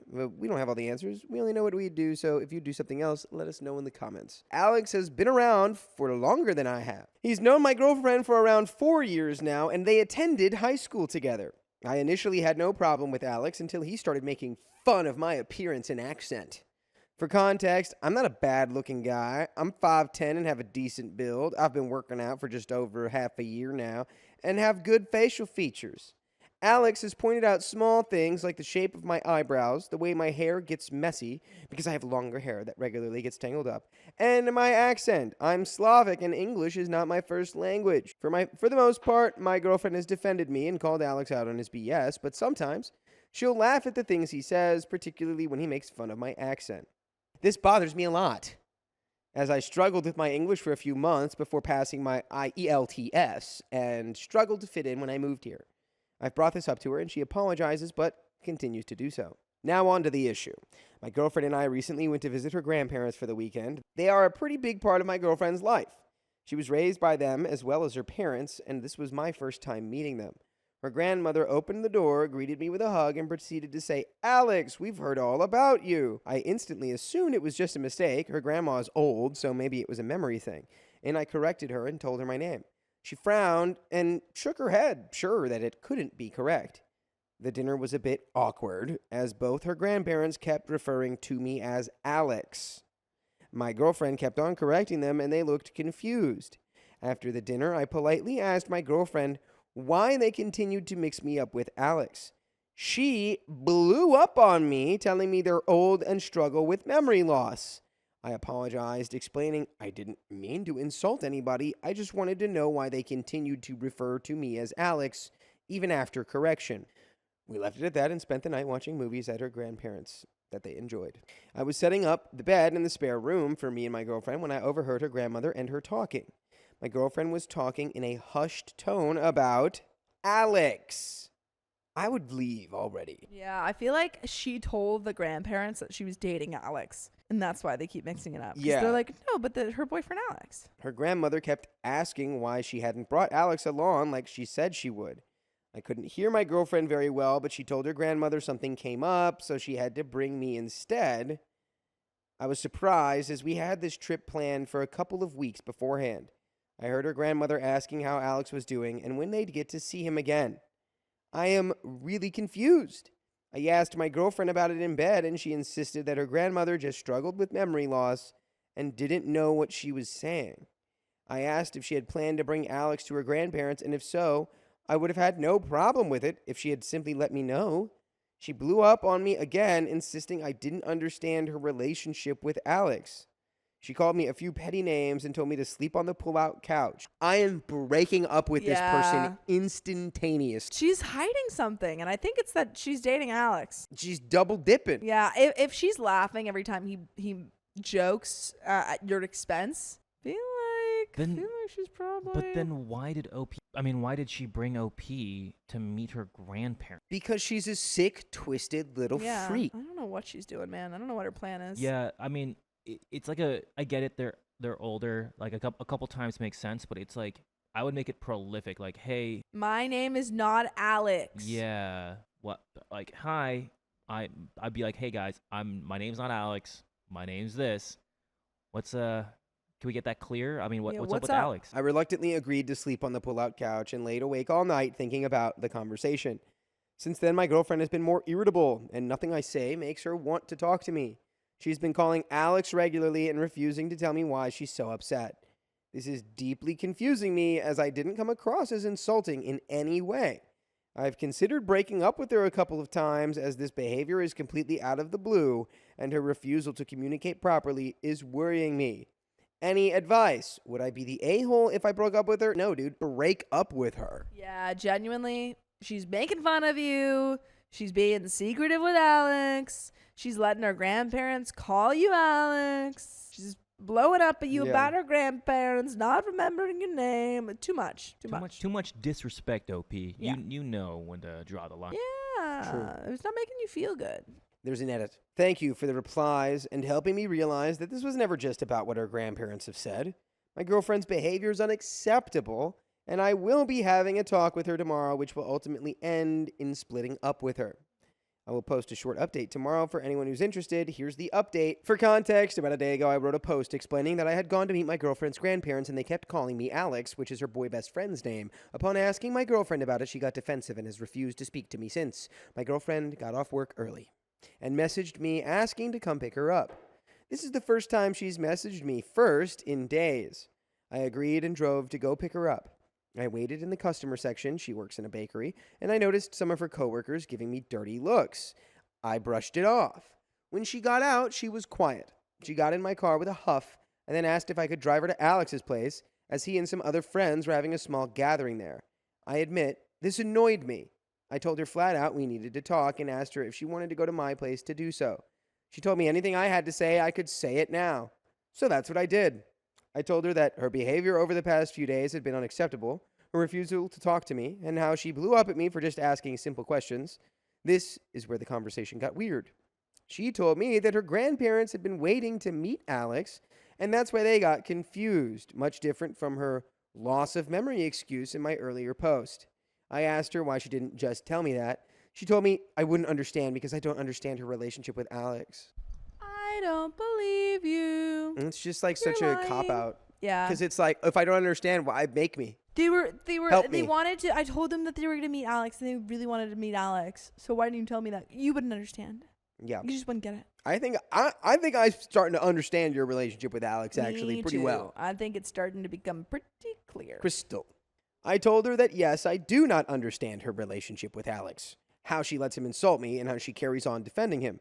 She told me that people over here make fun of each other, and I wouldn't understand because my culture is different. She thinks Slavic people don't make fun of people. They got no jokes. Well, I think they're like, I mean, you know, depending on the culture, like, you know, like Germans are known to be more straightforward and Their humor's a little bit more they're more cut drier. dry. Yeah, and but stuff. I just mean the concept of like, well, we make fun of people here. No, it's like yeah. they make fun of people everywhere. Exactly. My point is, like, yeah, there are differences in culture. However, you are just being a bully and mean and lying. I told her regardless of my culture, I wouldn't tolerate the disrespect from her friend, and the lying has led me to believe she's no longer trustworthy. I told her I'd given her 0 reasons to lie to me. She started crying and promising me that nothing was going on between her and Alex.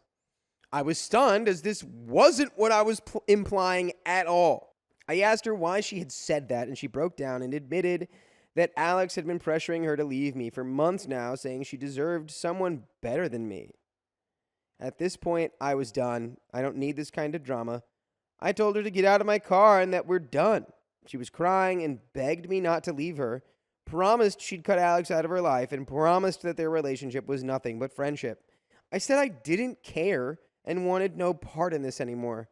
Strangely, it didn't really feel sad ending the relationship. I actually felt pretty numb. Her attitude suddenly shifted. She told me I just didn't understand and that Alex was right and she should have left me sooner, etc. Yeah, dude, no, you the reason you're numb is because you feel nothing for this girl as you should.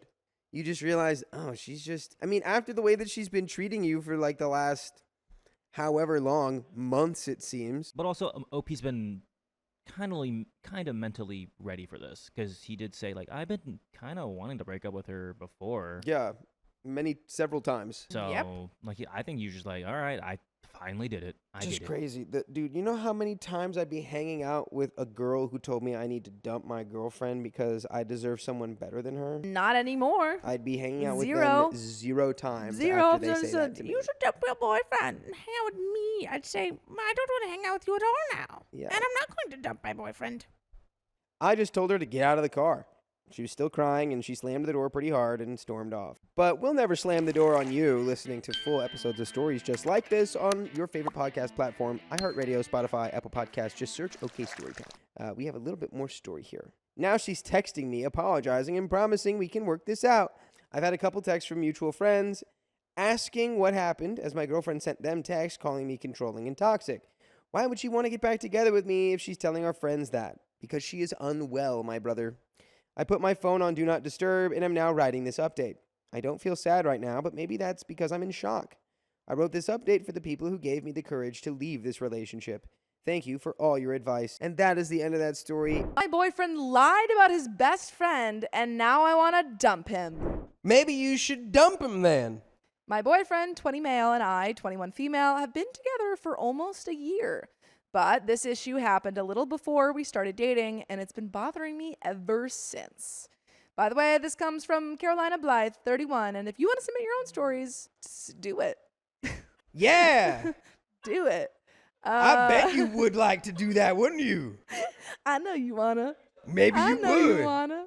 OP says, before I met him, he had this friend. Let's call her Rachel, 20 female. He and Rachel had known each other since they were 15. He told me that when he first met her, he had a crush on her, but then switched schools and didn't see her again until freshman year of college. In high school, they weren't very close because Rachel was kind of unreachable for him, but in college, they developed a really close friendship. Since we live far away from campus and take the bus to school, they used to sit together all the time. From what I know, in February 2019, he confessed his love to Rachel. And she admitted she liked him as well, but said she wasn't ready for a relationship and was still hung up on another guy. In March, he and I started talking. I had always had a crush on him from afar, but at the time, he was always with Rachel. We began casually dating in May, and everything was going well until my boyfriend told me he had to sit with Rachel on the bus every day because something that had happened to her.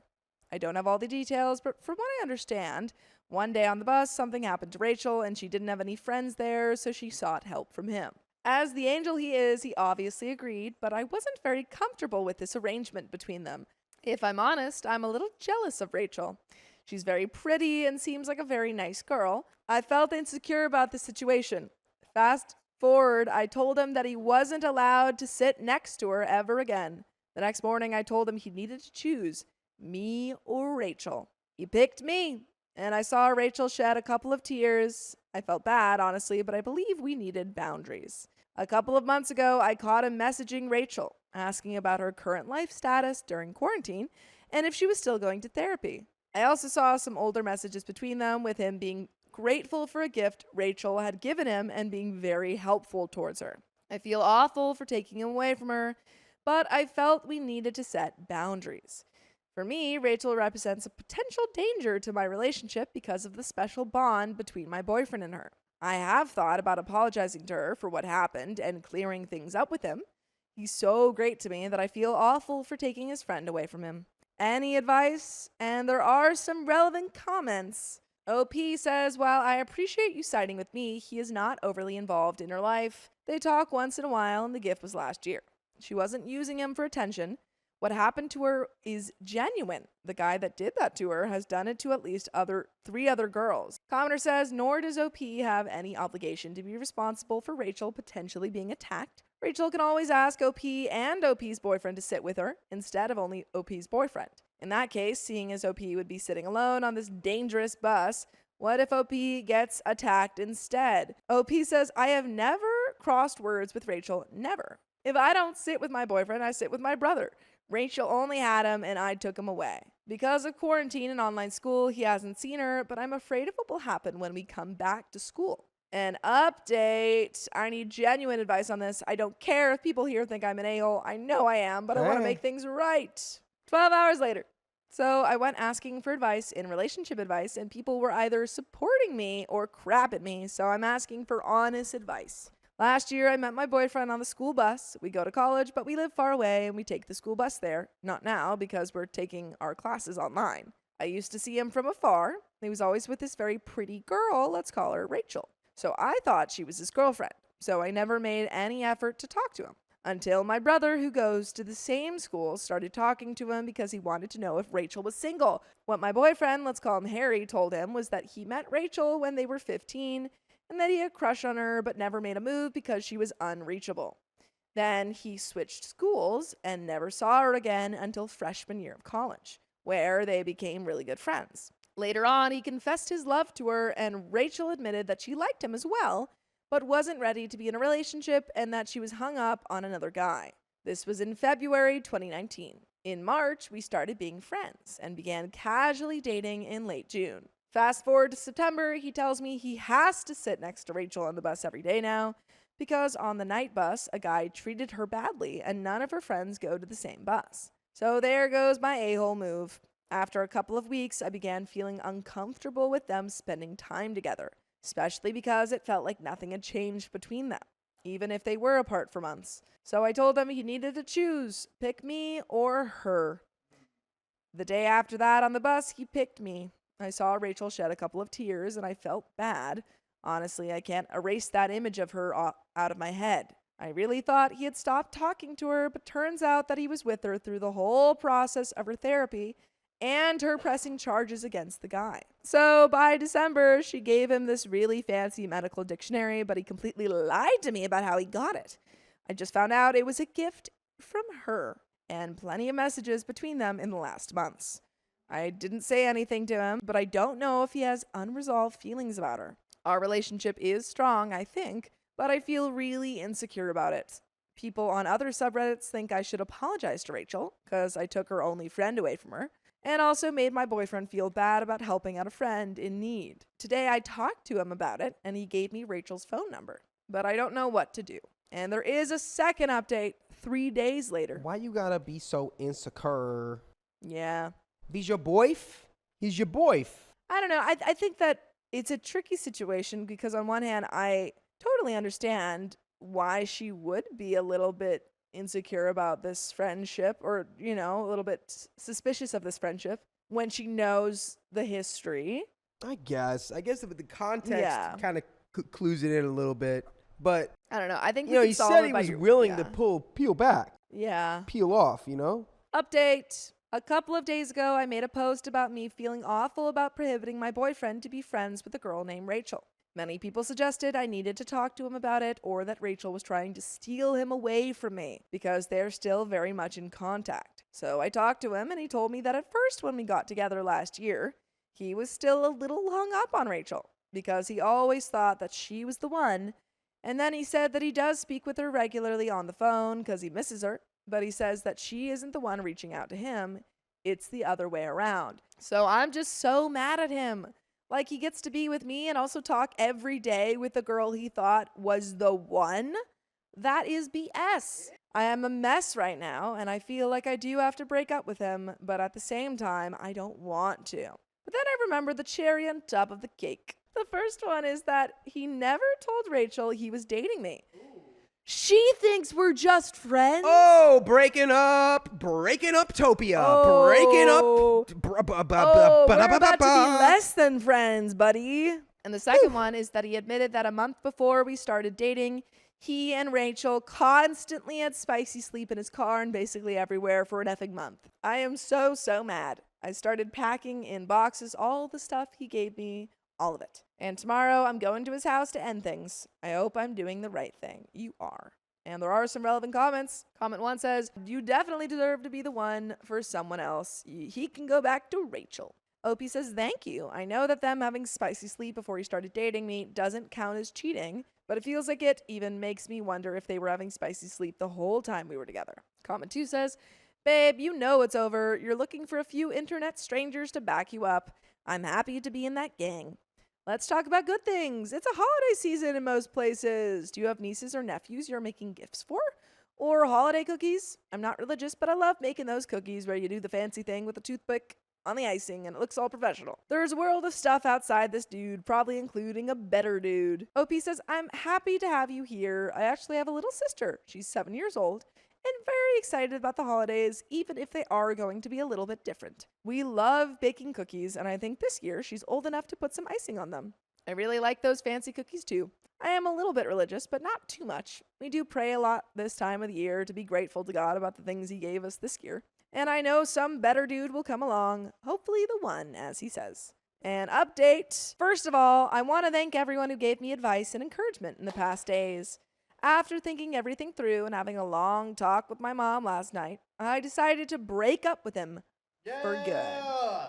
Sorry if this post is incredibly long, but I need to vent my thoughts. Today I went over to his house, and we went to one of the gardens in his residential complex. I started by saying that until a few days ago, I believed he was the best boyfriend in the world, and that he had always been caring and thoughtful, and I really thought our relationship was special. But the feeling was not mutual. I told him that I couldn't ignore the fact that he lied to me about Rachel and that he lied to Rachel about us. When he finally got the nerve to speak, he said that he told Rachel about us. Too bad it was a year too late. I made it very clear to him that I am not a consolation prize or second best to anyone, including him. We are officially over. All right. It's so over. So over. It's go Jover. He apologized for lying to me, understood and accepted my reasons for breaking up, and said that he was really sorry for leaving me in the middle of all his problems with Rachel. He admitted that it wasn't fair to me in hopes that one day I could forgive him. He also said that some days someone will be crazy about me and will love me as I deserve to be loved and respected. That's right. That's true. It's true. I kind of hate him saying that, though. Yeah. Like, I shut mean, up. he knows what's up. Yeah. And if he knew what was up, he shouldn't have been in the first place. Yeah. Yeah, you can't be dating folks for real when you know that you're just like In love with someone else. you're still hooked up on you're hung up on your On old another gal. lover. Yep. Before we were a couple, we were friends, and he just let out all his complicated stuff with Rachel. He realized he is completely nuts and that he was truly a knucklehead to me. He promised he would work things out with her and stop hurting people along the way, including themselves. I also told him that if he had told me about what happened to Rachel on the bus, I would have been more than happy to help her. He admitted he had no clue what to do, so he took her to the psychologist, talked to her mom, and helped her fill a formal complaint with the university authorities. I returned his gifts. I know I didn't have to do this, but I asked if it was okay to sell the expensive gifts he gave me, including a couple of bracelets and rings, and donate the profit to a women's shelter. He agreed to this idea, which someone here had kindly suggested. After a good cry and talking with Mom, I decided to text Rachel. She knew everything now, and I still felt awful about what happened on the bus that day. We spoke over the phone, and she was great to me. When I started to apologize, she told me that I didn't need to do that. She completely understood where I was coming from. Her therapist had already told her it wasn't good to depend on him for safety, and she now knows how to defend herself and stand up for herself. Rachel was so furious at him. She had figured out that we were together, and she asked him several times, but he was never clear. She tried to take a step back, but he was still there. As I said, Rachel was great and kind to me. She sent a pizza and ice cream to my house because she asked what she could do for me. She said, she told me something that stuck in my head. Spicy sleep makes everything more complicated. She explained that growing up in a Catholic environment made her feel like she needed to stick forever to the guy she gave her virginity to. I told her she needed to break free from that and figure out her stuff with him. I want to break free. By the way, you can break free with us and listen to full episodes with stories just like this. Just go to Spotify, Apple Podcasts, or iHeartRadio and search up OK Storytime. There is a little bit left to this story. But yeah, it seems like they all come from kind of a religious background and you know, maybe she was like, well, I don't want to be in a relationship with this guy, but I did sleep with them, and now comes a lot of complicated feelings about that, especially in terms of, you know, how your relationship with religion. Yeah, I think that you do just have to kind of Cut your losses. well, you just have to work through that. I think it's time to join the circus, honestly. No. Well, I remember, like, I'm pretty, religious, and working through that took me a year and a half.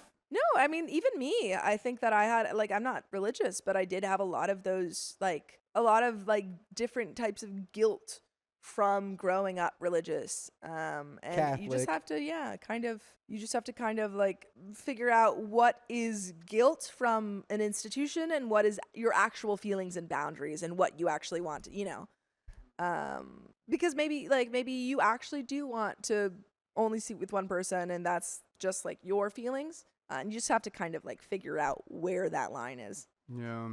Maybe you want to sleep with 100,000 people. Yeah, and that's your choice. We agreed that we wished we could have been friends because we have a lot in common, but right now it feels too weird. Thanks again to everyone. I was hesitant to write this post, but even Rachel and my mom told me it was a good idea to write it down. Rachel even gave me permission to write crap about her, which I will not do. I mean, you kind of did. I am free!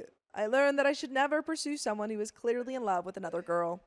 I have to work on myself, value my worth more, and never settle for a bad love. I have lots of emotions between happy and angry, but hopefully someday I will look back at this post and feel good about my decision. Have a happy holiday seasons, everyone, and remember, emotional affairs are not cool. And that's the end of that story. I dumped my boyfriend because of the Barbie movie, and everything that followed was chaos. I'm so excited to find out why. Am I, 23 female, the a-hole for breaking up with my boyfriend, 23 male, over the Barbie movie? I literally don't know what to do right now, and I feel so helpless turning to the internet for advice or validation. But 3 days ago, my boyfriend and I went to see the Barbie movie. By the way, this comes from user Not Alaska Kid. And if you want to submit your own stories, go to the r/OK Storytime subreddit. I'm Dakota. I'm Angie. And we are here to give you good advice, goofily, but we don't have all the answers. We only know what we do. So let us know what you would do in the comments. And OP says, I had been really excited as I'm a huge Greta Gerwig fan and my boyfriend liked Ryan Reynolds. I'm sorry, he liked who? That's the wrong Ryan. Other than Ryan Gosling being in the movie, my boyfriend didn't know anything else about it. I, on the other hand, was aware of its feminist themes and was secretly hoping my boyfriend would get the message. Over the duration of the movie, I could tell he was getting more and more uncomfortable and upset, and I was getting really sad, both from the movie and his reaction. Aww. I knew we would end up having a conversation about it afterwards. He didn't talk to me until we got in the car. He then told me that he was really offended by the movie and said that it was the kind of thing I should have watched with my girlfriends and not him. I understood where he was coming from, but I'm not even going to start explaining why I disagreed. We'd been having problems with his weird comments and stuff. He would deem it witch crap. Maybe it was a long time coming. But this was the straw that broke the camel's back. I was tired of having to always deal with his attitude and disrespect and was also maybe on this girl power high, so I told him it was over. The complicated part is this. He lives with me. Or lived. He has been in between serving jobs, and since he was my freaking boyfriend, I let him move in with me 6 months ago. Living with him is a whole other story, but I couldn't take it anymore and had him leave my apartment the next day. I stayed at my friend's house while he packed up his stuff. He said he understood and that he didn't want to live with me another second anyways. I assumed he had a place to go, but apparently he didn't. His brother called me a few hours ago saying he's MIA. His friends are blowing up my phone saying the same thing. I feel like this is all my fault. No one has heard from him in 24 hours. I did think it was weird when I came home and all the food in the fridge was gone. All the batteries in our electronic drawer was gone. He took my phone charger and half the blankets. I now know he did not in fact have anywhere to go or a car. He had been using mine since his engine busted last month. The worst part is we still have his location and it's saying he is 2 states away. I don't know how he got there. I can't believe this is all because of the freaking Barbie movie. Am I the a-hole? And there's an update, but no, you're not. No. You guys broke up. Like you said, it was probably a long time coming. Yeah. He was living with you. That was already a strained situation, I'm sure. Yeah. And yeah. If you were already scared of what his reaction to the Barbie movie would be, I feel like that's already someone that you shouldn't be around. Much less date. That's someone that you should just stay far away from in general, even if you were just friends, you know? Yeah, and it's like, why? look, does the Barbie movie have like man bashing in it or patriarchy bashing in it? Yeah. Yeah. If you can't let that just roll off your back Yeah. because it's a freaking movie Right. and that's it. If you're Yeah. personally offended by the Barbie movie and your girlfriend's enjoyment of it, Yeah. just be alone. Like, take a second Yeah. in the corner. Okay. You have to sit in what you want your Mojo Dojo Casa house to be. Yeah, you're going to have to sit in the Mojo Dojo corner. Yeah, exactly. Is where you belong right now. Update. Before anything else, I wrote that post in a frenzy of panic and guilt. With a clearer head, I can recognize that yes, we broke up because we were incompatible and I was at my limit, not because of a movie. Boom. Some people were saying I maybe needed the Barbie movie more than he did since I was clearly dating a bigot, and to that I agree. I was convinced I loved him, but I think I just didn't really understand my value or feel deserving of someone bettered. I've learned my lesson, and as a woman of color, will never let myself be treated like that again. My biggest regret is that my loved ones had to endure him as well. Well, I've been cheated on before, but I usually find out and then we break up. Since I found out about my ex's cheating after I broke up with him, I'm not exactly torn up about it. I feel like I skipped the questioning and sadness and went straight to the over it. But since I have everyone's attention, I'm just going to put him on blast right now. Oh my God, name drop him. Let's do it. I can confidently say his beliefs were the worst part about him, and I'm not extremely surprised that he didn't respect me enough to be loyal. But the way I found out was actually kind of funny. Oh my God. His brother has been keeping me semi-updated on the missing Ken situation, but I haven't really been asking any questions other than how he and his family are doing. They're not mad at me as they are aware of the situation. His brother even thanked me for taking care of him for as long as I did. He texted me this morning around 9 saying we don't need to worry anymore because he's at their cousin's house in Colorado Springs. Then around 12 in the afternoon, I got multiple calls from a friend of his saying that he heard from my ex. This friend sucks so much, I'm not even going to get into it. I really supremely regret giving him my number. He was obviously under the influence of some sort, not to judge, but it was literally 12 p.m. at this point. And he's telling me stuff like, he is literally so much happier now that you let him go, and that he just felt bad for me, and that I was charity work. Then he said, now he can be with his main for real. Your ex is getting some real kitty now. I asked him to clarify, and he gave me that, oh, she laughing guy thing they do when they say something they weren't supposed to. Then he said, F me, and hung up. This is Wow. so just deeply annoying. Yeah, just what an annoying guy. I know exactly the type of guy that this is, and I feel nauseous to hear about it. Yeah. The potentially craziest part that's been getting to me is that he is definitely at his cousin's house. His brother confirmed. I think I'm going crazy because I've seen his cousin on his Insta feed before, and she's literally stunning. He said she's his second cousin, and I don't really know how related they are. If this is real, I can't even comprehend what this means. Maybe it's not real. I don't know, but I think it's the perfect ending to this story. He's getting a little cousin loving going on? Ugh. He's cheating on you with his cousin? Yeesh. Oh my God. By the way, you don't have to cheat on us with your cousin. You can just listen to full episodes with stories just like this. Sure. On iHeartRadio, Spotify, Apple Podcasts, wherever you listen to podcasts, just search OK Storytime. And you have a whole treasure trove of stories to listen to. Yep. There's a little bit left to this story. Oh my God. But hey, you're moving on. You're gonna forget about this guy, Yeah. and everything in your life's gonna be better for it. Yeah, I think you need to just be thankful of the Barbie movie. I think if Greta Gerwig found out that people have broken up with their boyfriends over that movie, I think she would be like, my work is done. That was the purpose yeah. of my art. Is to weed out all the bad boyfriends. Let's finish this story. I'm not gonna update anymore after this because I feel like I'm already gonna regret this update. But final notes, he must have taken all the stuff from the house out of spite. I found out he took the batteries from the remotes and my hair dryer too. I don't know how he got to his cousin's house. I didn't ask. Or what happened to my Dyson Airwrap.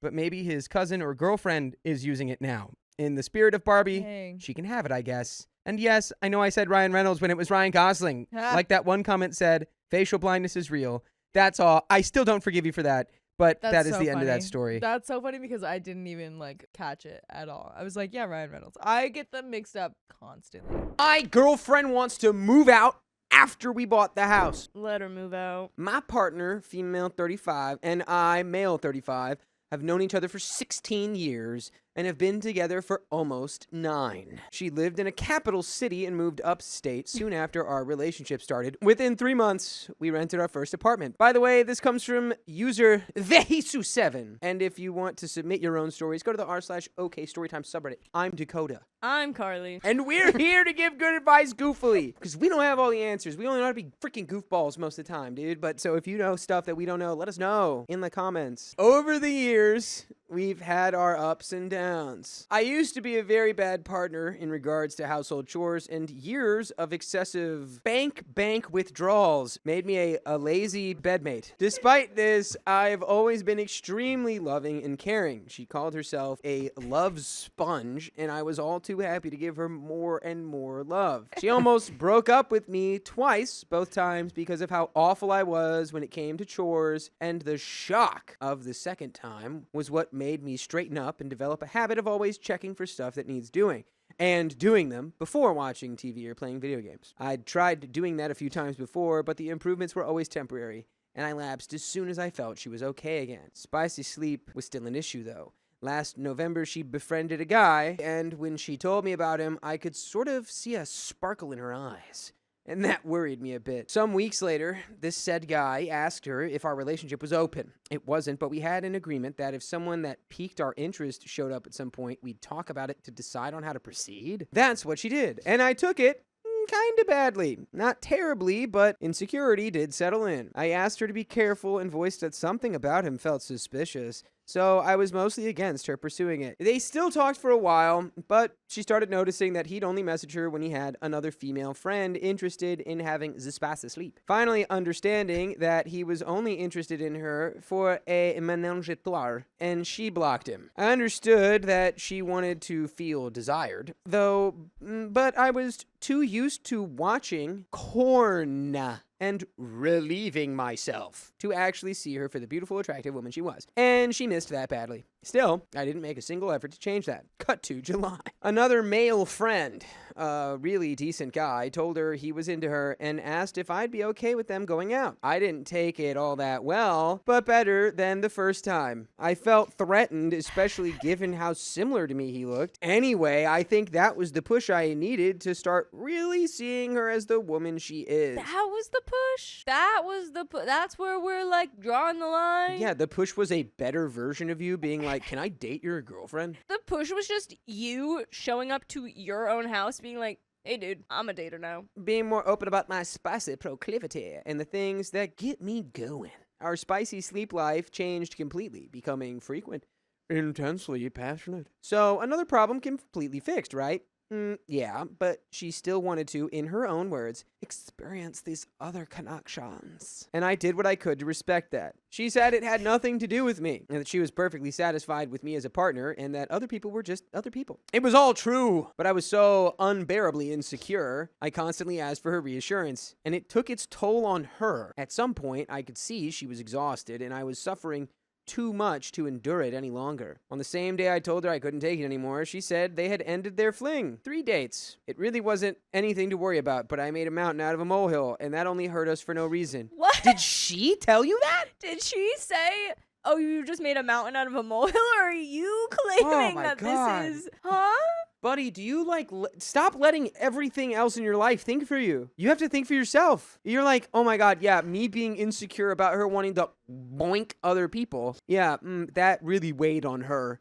No, it weighed on you. Last night, After she got back from her theater group, she told me we had to break up. Her reasons didn't make sense at first, not even for her, but after lots of talking, she finally managed to explain it. Since her teens, she had always been living relationship to relationship, and she never lived adulthood by herself. Seeing that decent dude living happily by himself made her covet that experience for her. She started wondering about how she doesn't really know who she is, doesn't know what she wants, doesn't know where I end and where she starts, and so on. Essentially, we've become so codependent, she's having an identity crisis. She doesn't even know what her dreams are. We bought a house last year, adopted 2 more dogs, that's a total of 3 dogs and 3 cats, made many renovations, traveled, and planned a lot of stuff.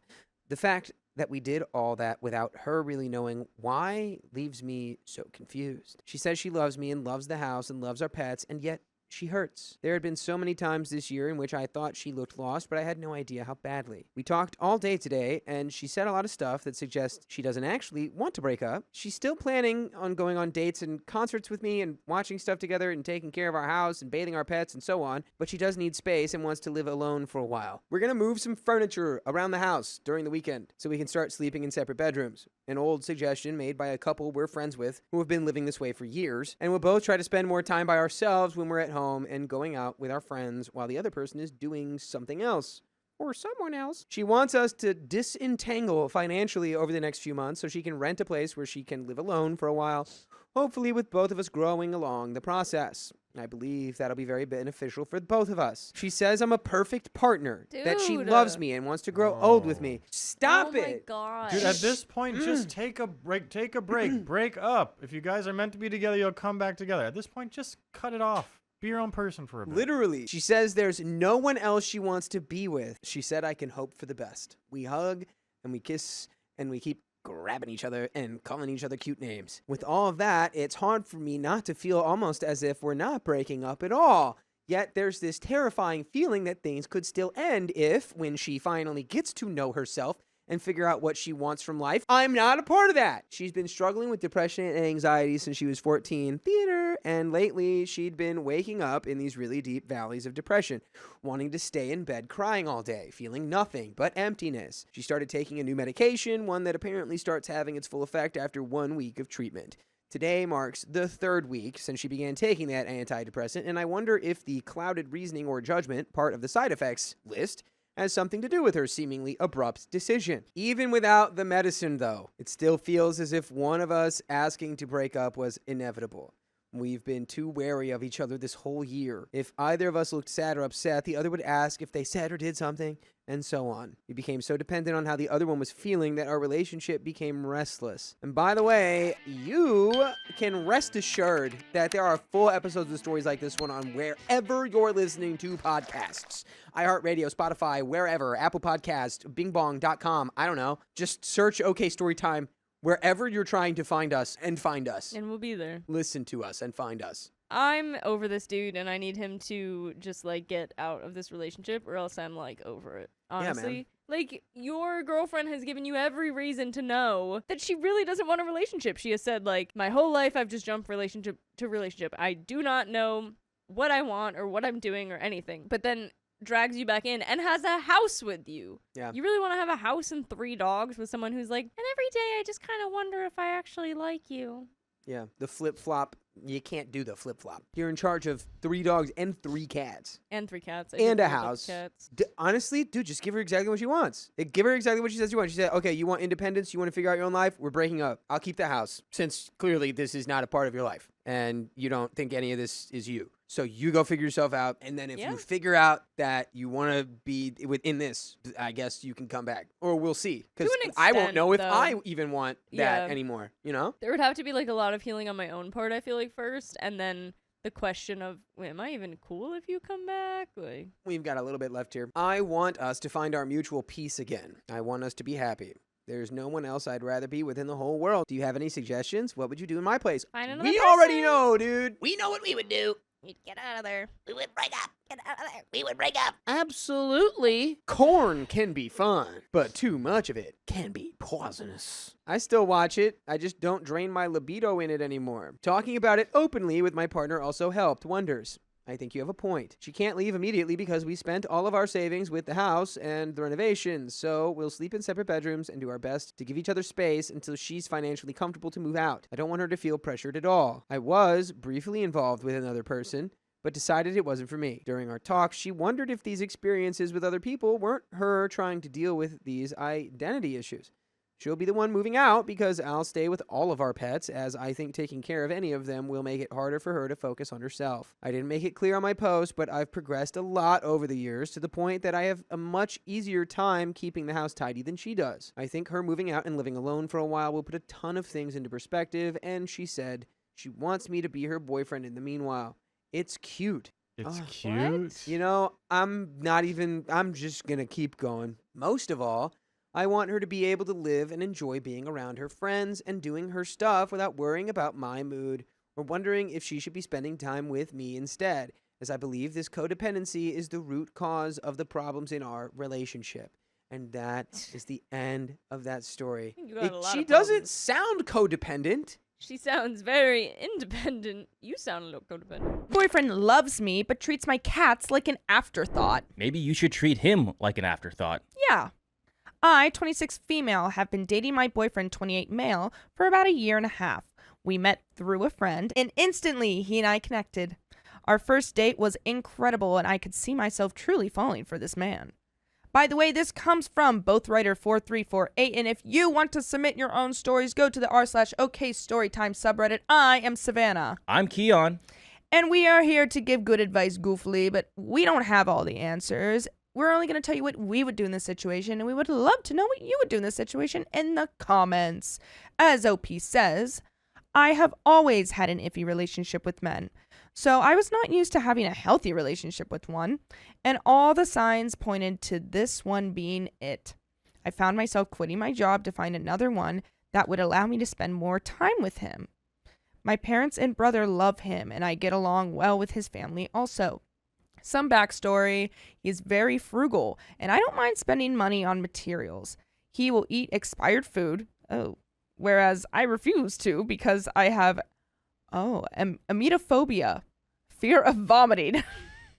This is all a lot of backstory. This is the backstory that I want. I like how he's like, this is the perfect guy. He's a dreamboat. If it passed the expiration, he will eat it. He doesn't care. I find that disgusting. And I will throw up. I also have pretty bad anxiety, whereas he is very logical and has a solution for everything. He is abstinent. But not a virgin. Oh. Both of which I knew from the beginning. I'm confused. How does that work? Maybe he has had some experience, and he was like, And then he's like, never mind. He's abstinent, but not a virgin, both of which I knew from the beginning. And I am certainly not. Ooh. But I have had a bad relationship with spicy sleep and men. So I have been willing to try saving it and experience a relationship without it. We've done everything else. I mean, basically at that point, you just what is the point? I don't know. Just my take. Anyway, now on to the cats. We were long distance for a year, even though it was a closer distance than some. A 2-hour drive is not so bad, right? Yeah. I lived in Illinois, and he lives in a remote part of Indiana, but is also from Chicago. Towards the end of the year, we were both pretty eager to move in together. I was also very vocal about wanting to get a cat, and after multiple conversations with my boyfriend about it, he agreed to get a cat when we lived together. Before the end of the year, I went to a pet rescue. I was not even planning on adopting. I had just been going with a friend and fell in love with a 4-month-old kitten who I instantly adopted. When I told my boyfriend about it, he was surprised at first, but he knew that I wanted one in the first place and gave me the okay. I kept her at my parents' house because my roommate at the time was allergic. I worked right down the street from my parents and saw them every day until ultimately moving in with my boyfriend. Flash forward to December of last year when I moved in with my boyfriend, who lived 2 hours away, and brought the cat. Part of the reason it was such an easy decision to move was because my best friend at the time, who had introduced us, was living right down the street with her boyfriend. 3 weeks into living in my new home, my best friend broke up with her boyfriend and moved back to her hometown. Aw. I did not know anyone really in town. I had a new job that I did not like, and the only things I really had were my boyfriend and my cat.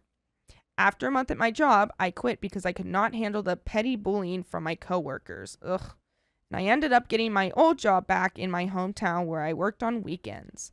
My cat was not adjusting too well to living in the new area. She was always nervous and meowing all the time. Since I work at a vet clinic, my coworkers promptly told me that I needed to get another pet friend to keep her entertained, which is exactly what I did. Side note, I don't agree with that. Like, I don't think that if you can handle both, then yes, but I don't think you need one to take care of the other. Like, you don't get another thing to take care of the thing that you can't take care of, type of thing. Yeah, because now you have to take care of two things. Yeah. And one wasn't, I spoke with my boyfriend about it, and he said it was a good idea and was on board. I found a kitten I really liked, and then we had our 8-week-old ragdoll. Cute! Instantly, the two cats became fast friends. I would do anything for them. Over the last few months, I started working more at my old job in Illinois. I spent half the week with my parents and work, and spent the other half in Indiana with my boyfriend and cats. Depending on how long I am staying at my parents', sometimes I bring the cats with me. But I hate stressing them out with long car rides, so most of the time they stay with my boyfriend. Typically, I feel like he does a great job with them. One time, we had an accident on a drive to Chicago, and he was very calm and had no problem cleaning up, whereas I was a mess and freaking out. That was one of the first times I pictured him being a great father. I feed them 3 times a day and clean their litter boxes daily. My boyfriend sees all of this and is aware of the routine. However, every time I get back from my time at home, the litter boxes have not been cleaned. As irritated as I get, I am not usually gone for too long, so it is not horrible. Until this past weekend. It is the end of June, so it is getting hot, and this past week has been significantly warmer, in the 90s. I should mention the apartment in Indiana has no central air. Just a couple of window units. Ugh, that's horrid. Sorry, I would hate that. I had been in Chicago from Friday until Wednesday, around 5 days, and did the 2-hour drive home after 3 consecutive days of 12-hour shifts, which is my new work schedule. I stepped into my apartment absolutely exhausted. Oh boy, could you imagine that smell where it's hot, no real central air coming through, and there's the litter box hasn't been cleaned out? Ooh. No. Must be rancid. That's nasty. And I mean, that'll this guy does attract eat- some nasty things, This too. guy does eat expired food. This guy likes his things expired, so... I stepped into my apartment absolutely exhausted and was met with heat and mugginess.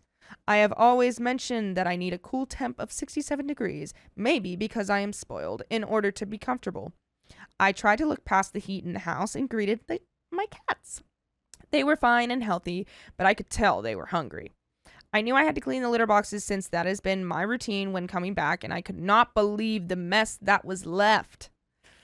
Both litter boxes reeked of urine, and one of them had at least 7 poops. Ah! Who be pooping? Ew, 7 poops. I cleaned up as best as I could, but I was furious. My boyfriend was not home at the time. He was out with friends, and I asked him if the cats had been fed. They had not. He told me he feeds them when he gets home from training. He's an MMA fighter. That would have been great backstory. I mean, I like the backstory that you gave us, but just like... I feel like it's so random. This would be more pertinent information, but maybe the throw-up story, that could have also been pertinent. We haven't gotten there yet. Maybe we did. We didn't. We just What guessed. does the MMA fighter have to do with anything? Like, he's out late, I guess. I don't know. Okay. He has training a lot. I'm not really. I don't know what that. He works entails. really hard, so he can't feed the cats because he's out fighting people in the ring. Crime. Yeah, he's in the octagon. Yes. All right, so he is an MMA fighter at 10:30 p.m. and goes to bed not too long after that. This tells me that they only get fed once every 12 hours, once when he gets home and once when he wakes up. Maybe that is a routine for some people, but the cats are used to eating more often than that. Perhaps it was me being overtired and overheated, but I was fuming. I had also noticed a couple of flies buzzing around, but I had not thought too much of it, even though I hate having flies around.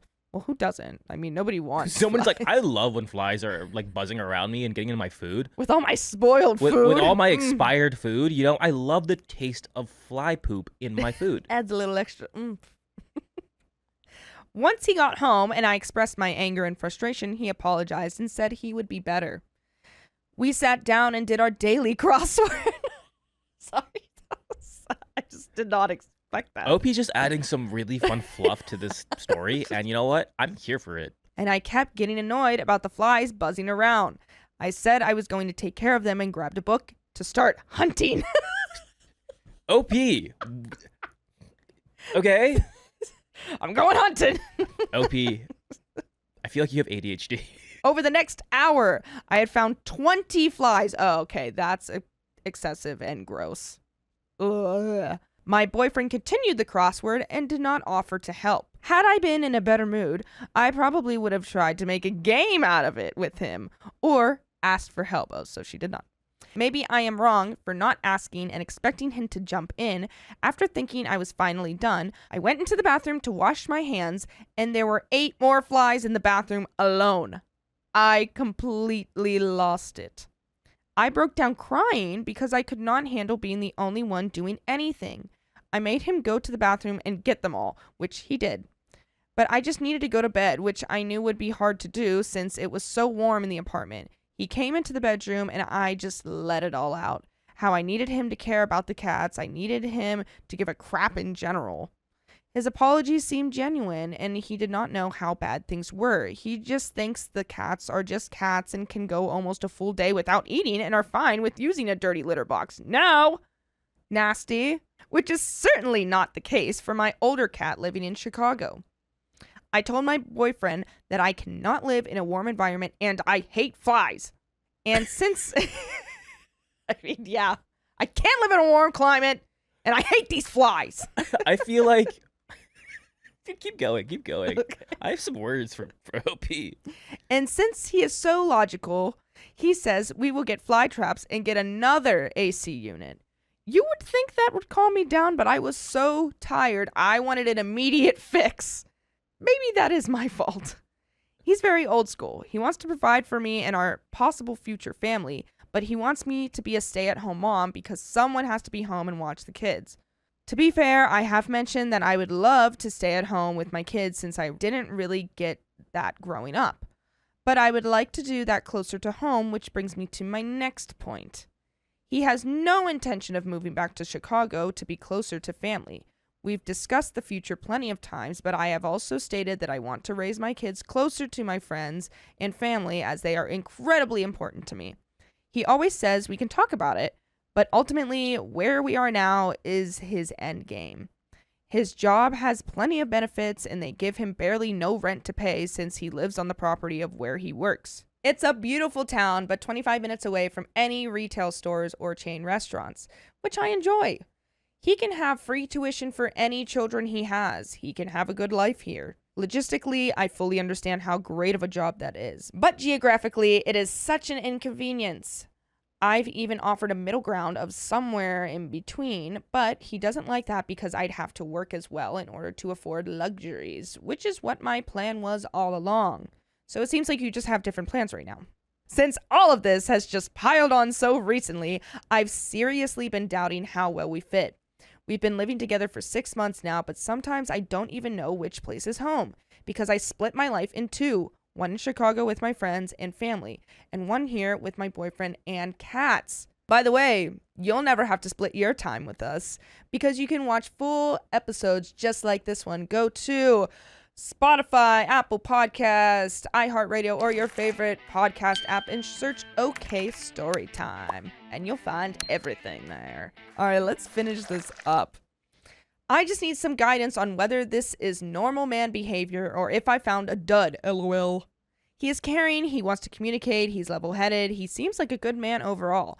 I know he had his heart broken by his last girlfriend who he was engaged to after he moved across the country to be with her, so maybe he's still cautious. However, P.S. Some also red flags I found. Oh.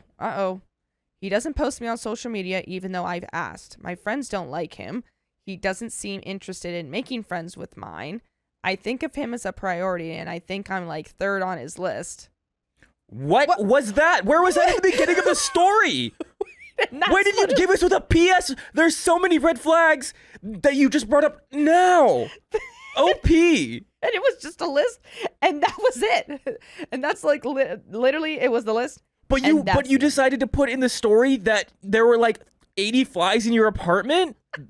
That was a giant tidbit that should have been included. Yeah. Your friends not liking him and him not trying to get along with your friends, that's a giant red flag. For sure. Yeah. Because then you're always going to have to be like, I'm choosing my friends or I'm choosing him. Like, always. And so. I mean, you kind of are doing that right now. You're doing that with where you're like, I'm going to work, which is in Indiana. Then I have to go back to Chicago. Then I have to go back to work in Indiana, and I want him to come to Indiana, but he doesn't want to do that. Yeah. You are literally picking and choosing. I think, again, you guys are in two different places at this time in your life. He's not compromising, really. It's not worth it. I think it's time to move on from this expiration date. Yeah, I think all the expired fruit has expired him. Ooh. Think about that, OP. I've been dating 3 different people without even knowing it. I think we need to up our situational awareness. I don't know where to begin. So everything may sound just as confusing as I feel right now. A few months ago, I started seeing a guy I met through my new job. We don't work together. We connected in an incredible way. We started out simply talking for 1 or 2 hours a day after work by video call since we were both working remotely. And almost every Saturday, we would go out to do something together. Normal dates. By the way, this comes from Great Emphasis 4393. And if you want to submit your own stories, go to the r/OKStorytime subreddit. And I'm Angie. I'm Dakota. I'm Carly. And we're here to give good advice goofily, but we don't have all the answers. We just know what we would do in these situations. So let us know what you would do in the comments. So, OP continues. Then he finally got a job he had been trying to get, but it was in person, so we stopped the video calls. He began calling me as soon as he left work, and we would talk the whole way until he got home, made something to eat, and so on. I'm talking about 4 hours or more of conversation every day, Monday to Friday. We stopped going out so much on Saturdays. At first, I thought it was because he was tired and adjusting to working in person again after such a long time working from home. But now I think he noticed that I was already becoming suspicious of something. I could say I'm very perceptive, but I think I'm simply not stupid. From the beginning, I noticed a few things. Sometimes he seemed very confident, and at other times he seemed shy. Our conversation topics were very varied, ranging from very superficial, everyday things like preferring to cook with garlic or onions to deep and philosophical subjects. We have literally discussed the theories of some philosophers. I think garlic is pretty philosophical. And I'm not saying a person can't be interested in a wide range of topics, because I am, but it simply didn't feel like I was talking to the same person. What caught my attention the most was his choice of words. He wrote differently, spoke differently. For example, one day he would use abbreviations, the next day he wouldn't, or he would abbreviate words in a different way. The same when speaking. It's hard to explain, but imagine a friend who has just learned the meaning of a word and starts using it in a conversation. You can tell it's not a word that he would normally use, and that it's something new. That's the feeling, only on a much larger scale. At first, I didn't think about multiple personalities, obviously. In fact, until he told me that he had dissociative identity disorder, that hadn't crossed my mind at all. I just felt that something was wrong. So yesterday, I decided to ask him directly. We don't go to each other's homes. In the title, I said he was my boyfriend just to keep it short, but we've known each other for 4 months. I don't know where he lives, and he doesn't know where I live either. In any case, even if I did go to his place, I think I would still have preferred to have this conversation somewhere neutral. I chose a cafe that had some more secluded tables in case the conversation turned to very personal topics. I'm very straightforward, and I hate when things are sugar-coated, so as soon as we sat down, I simply said, explain. I didn't give any more context because I didn't have any. Wow. I just needed him to explain, and I knew he would know what I was talking about. That's good technique. You Yeah. just sit down. Explain. Explain. You bring your own like lamp too, table lamp, and you turn that on and shove it in their face. Yeah. Explain. Explain. And you sound like an old, explain yourself. So he must have been expecting it because he didn't even pick up the menu when we sat down. As a positive point, I can say that he answered directly, saying that he did have dissociative identity disorder. As you can imagine, I started asking a lot of questions because I had and still have many doubts. As a negative point, I can say that he left. Not physically, but the him who had been talking to me initially left internally. I saw his expression change, and it was the strangest thing I've ever seen in my life. I get chills just remembering it. It was frankly frightening. I was in shock, not knowing whether to run away or say something. The first thing the new him did was take out a small green notebook that he always carries with him and flip through the pages. Then he said he would need some context and asked what we were talking about. I told him that he had told me about the disorder and that I was asking questions. And he completed it by saying that the coward had run away. Whoa, this is freaky. Yeah, this is a little, I mean, it's a little intense. Yeah. That's intense. That's intense. Because I know it's like a real thing, but I'm sure even if you're being super chill with it and accepting of it and everything, I'm sure it's still like pretty freaky to see happening in front of you. You know what I mean? Yeah. Especially like with those words too, where you like forgot everything from before. Yeah, that's pretty gnarly. Because I thought that that's not quite what it was. Like, don't you not just forget everything that just happened? Like, you still remember what happened. I mean, I don't really know that I much. I'm I'm sure there's like a spectrum I'm of sure. how that. But I also am totally. All the information I have is based on movies, so yeah, the movie Split. yeah. Well, Yeah, which I never apparently- watched that one, but I don't think that one's hyper accurate all the time. yeah. But yeah. Hopefully anyway. he doesn't turn into a monster. Yeah, the coward had run away is spooky ooky. After the initial shock and after that comment, I have to admit that really irritated me. I know this isn't a normal situation, but he left me talking to myself, walked away in the middle of the conversation, and we weren't even arguing. I was just asking questions. Anyway, the conversation continued with the new him. It became clear that I was talking to the more self-confident version of him.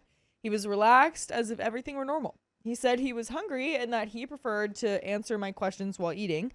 In short, I felt a bit stupid for not thinking about multiple personalities before, but now it all seems so obvious. I repeated the questions I had asked and that he hadn't answered. I don't think you should feel stupid for not considering multiple personalities. Yeah, a pretty rare, Yeah. like, mental health disorder, right? Yeah. I asked many questions. I won't remember all of them, but I'll mention the ones that I think are most important. I asked about how many personalities he had, and he said he had 5 diagnosed.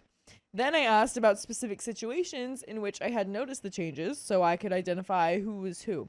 Apparently, over these past months, I've had contact with 3 personalities. I called the main one Gareth because it's the first letter of his name. He suggested calling him C for the coward, but I found that offensive.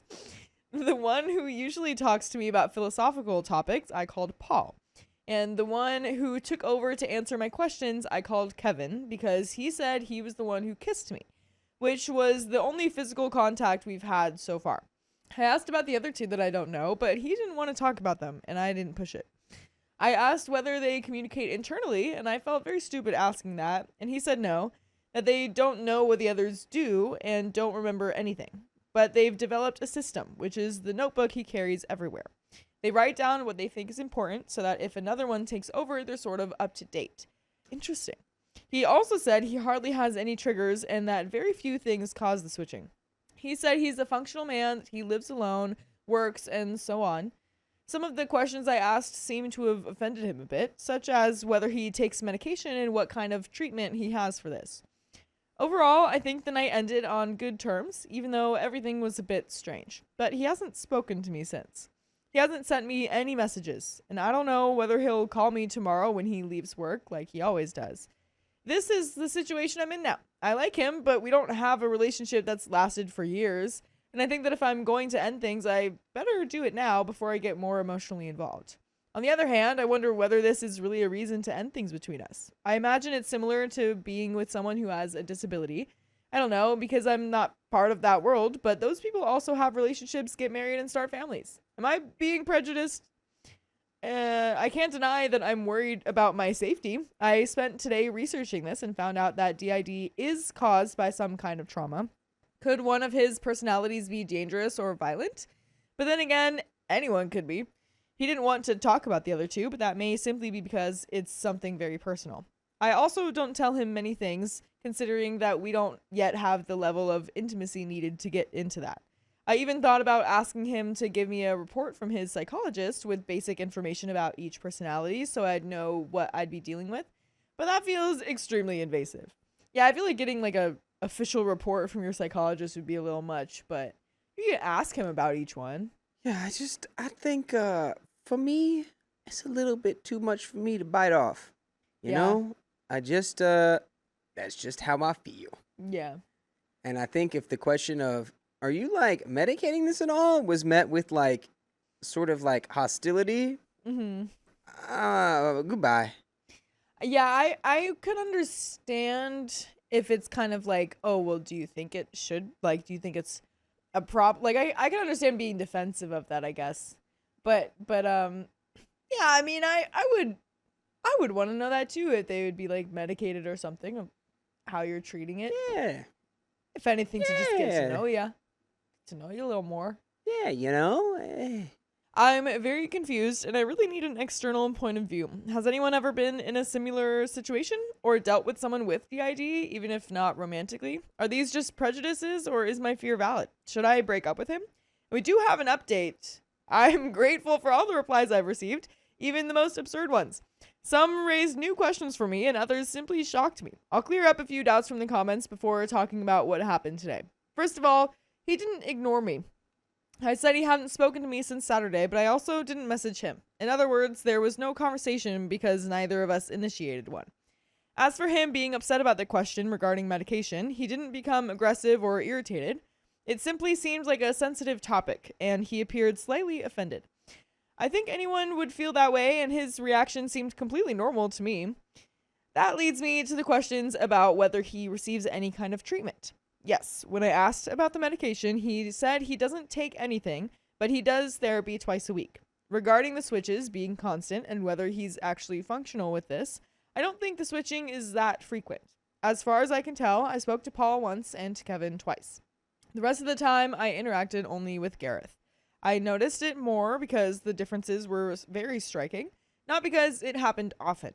I'm not in contact with him all day, only for a few hours a day, so I really can't say whether he switches throughout the day. I believe he doesn't because, as I said, he lives alone and works. He likes cooking, and I don't see how it would be very feasible to follow a recipe if they forget things when they switch. I don't feel uncomfortable with him or with the situation. I simply don't understand it. I would have the same reaction if he told me he was missing a leg or had an autoimmune disease or anything else that was different and outside of what's normal for me. I would have many questions and would wonder whether it's something I should worry about and what I should take into consideration. In short, I have doubts, not fear. About me not knowing much about him and about our dates, yes, I don't know where he lives, and no, I don't know any of his family members or friends, but he doesn't know mine either, nor does he know where I live. In other words, we're on equal footing. I do know people from his previous workplace. We were introduced, so he isn't a complete stranger. We've gone out almost every Saturday over the past 4 months. He didn't suddenly stop wanting to go out, but he stopped suggesting plans. Before, he was the one excited about making plans, and in the past month, I was the one proposing them. My assumption is that either he was very tired from working in person and simply didn't want to leave the house in his free time, or he had already noticed that I was finding something strange and wanted to avoid being more exposed. As for him hating himself or having issues with his personalities, I can't really say. From my perspective, if he has a personality that only appears in tense situations and has to solve the problems he gets himself into, I think I'd be irritated too. Or maybe he was just annoyed because there was no information in the notebook. The impression I get is that because he has DID, anything he does is seen in a negative light, even things that are perfectly normal. I see him as an intelligent, independent man with plans for the future. He has a degree, which I imagine must have been difficult to achieve given his condition. And it also explains why he's so reluctant to do a master's degree, even though he says it would be good for his career, and he has a job he enjoys. The fact that he has a disability only makes me think that he must have faced more difficulties to get to where he is now. He says he's functional, and I believe him, especially based on what I know about him so far. He seems to have found a way to function, and I find that admirable. He uses the notebook a lot. I'd already noticed it during our video calls. Sometimes he would stop talking to write things down. I thought it was just like a notepad where he wrote things he remembered at the moment so he wouldn't forget them again, something he had to do or buy, for example. But this shows that he takes seriously what must have been suggested by his psychologist. Some new questions that came up for me from the comments were about whether he had reached some kind of internal consensus about me. Could he have personalities that don't like me? Until now, I had been seeing him as one person, just split, but still one. But this raises the question of whether I should treat them as separate people. Could one personality be interested in someone else and cheat on me? I know I overthink, but that's how my brain works. I see one thing and think of 30 possibilities, both positive and negative. Now, the actual update. He didn't talk to me at all today, and neither did I. But at the same time he usually calls me, he sent me a message asking whether he could call. It was strange at first, as if we had seen something very embarrassing about each other and didn't know how to act. There were long periods of silence on both sides. He apologized for not staying to answer my questions.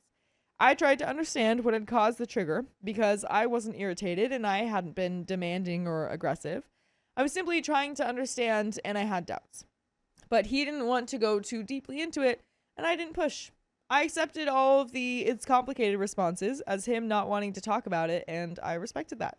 Little by little, our conversation became normal again, like our previous conversations. The truth is that I didn't want DID to be the main topic. I wanted us to go back to our routine, and that's what happened. He's getting a few friends together at his place on Friday and invited me. He told me to bring some friends as well, so I'd feel safer. Maybe now that I know the secret, he feels safe enough to be more open. I'm going. I've already asked a friend to come with me. As for whether I'll break up with him or not, I still haven't decided. I don't think I have enough information to make that decision yet. There are enough good things in our relationship to make me feel I need to take my time to think through it. Maybe I should give you a few examples so you can better understand the position I'm in. We love examples over here. I do love a good little example. I have a lot of responsibilities at work and I manage a large team. There are weeks when I barely have anything to do. The team is running like a perfectly tuned machine. And then there are a few weeks when it feels like no one is working or there's simply too much demand for the team to handle, and I have an overwhelming amount to do. I barely sleep and barely eat. To give you an idea, I have someone who cooks for me. She brings me a plate of food while I'm working and has been instructed to come back from time to time to check whether I'm eating, to remind me to finish my meal because I get so focused on work that I forget. She takes the plate away when the food gets cold, reheats it, and brings it back to me until I finish eating. Wow, that sounds like if you can afford that, dude, that sounds like a great thing to have. Yeah. In your life. A designated reheater. Yeah. You're gonna make sure I don't get too distracted to eat. I need that for sure. And on the days she doesn't work, during these very busy periods, I don't eat anything all day and only eat when I finish work, around 5 to 6 p.m. And that's the only meal I have. That said, it's obvious that our video calls coincided with those periods. And while he, in every call, was always very well presented, I don't know whether because he got ready for them or simply because his job involved a lot of meetings, many times I wasn't. Imagine someone who has slept for 4 hours for several days in a row, got out of bed straight to sit in front of the computer, worked all day, and barely eaten. In many of those calls, I was disheveled, hadn't even had time to wash my face, and had just stopped working to go and eat, looking and feeling like a zombie. And you could look and feel like a very beautiful lady if you listen to full episodes of stories just like this one on Spotify, iHeartRadio, Apple Podcasts, whatever your favorite podcast platform is. Just search Talking Screwdriver. Yeah, got you with the old switcheroo. A very beautiful lady. Very beautiful like lady. A very beautiful lady. If you go on. I'm just gonna say that every time. By the way, you can feel like a very beautiful lady. A very beautiful lady. Even if you're a man, even if you are not a woman. Yeah. You be a very beautiful lady. There you go. I think my final thought on this would be like, kind of exactly what I've already said. Yeah. That like, if this was just like someone like a coworker, or like a friend, this was a friendship. It's like, okay, I Yeah. can do this. That's okay. But in like a relationship, it's just too much for me. Yeah. And Person to person. I feel like that's okay. yeah, not to say that like anyone with this guy's condition at the level it's at like can't date, Totally. but like it would require all of that would have to be required up front, which is probably really hard to do. Yeah.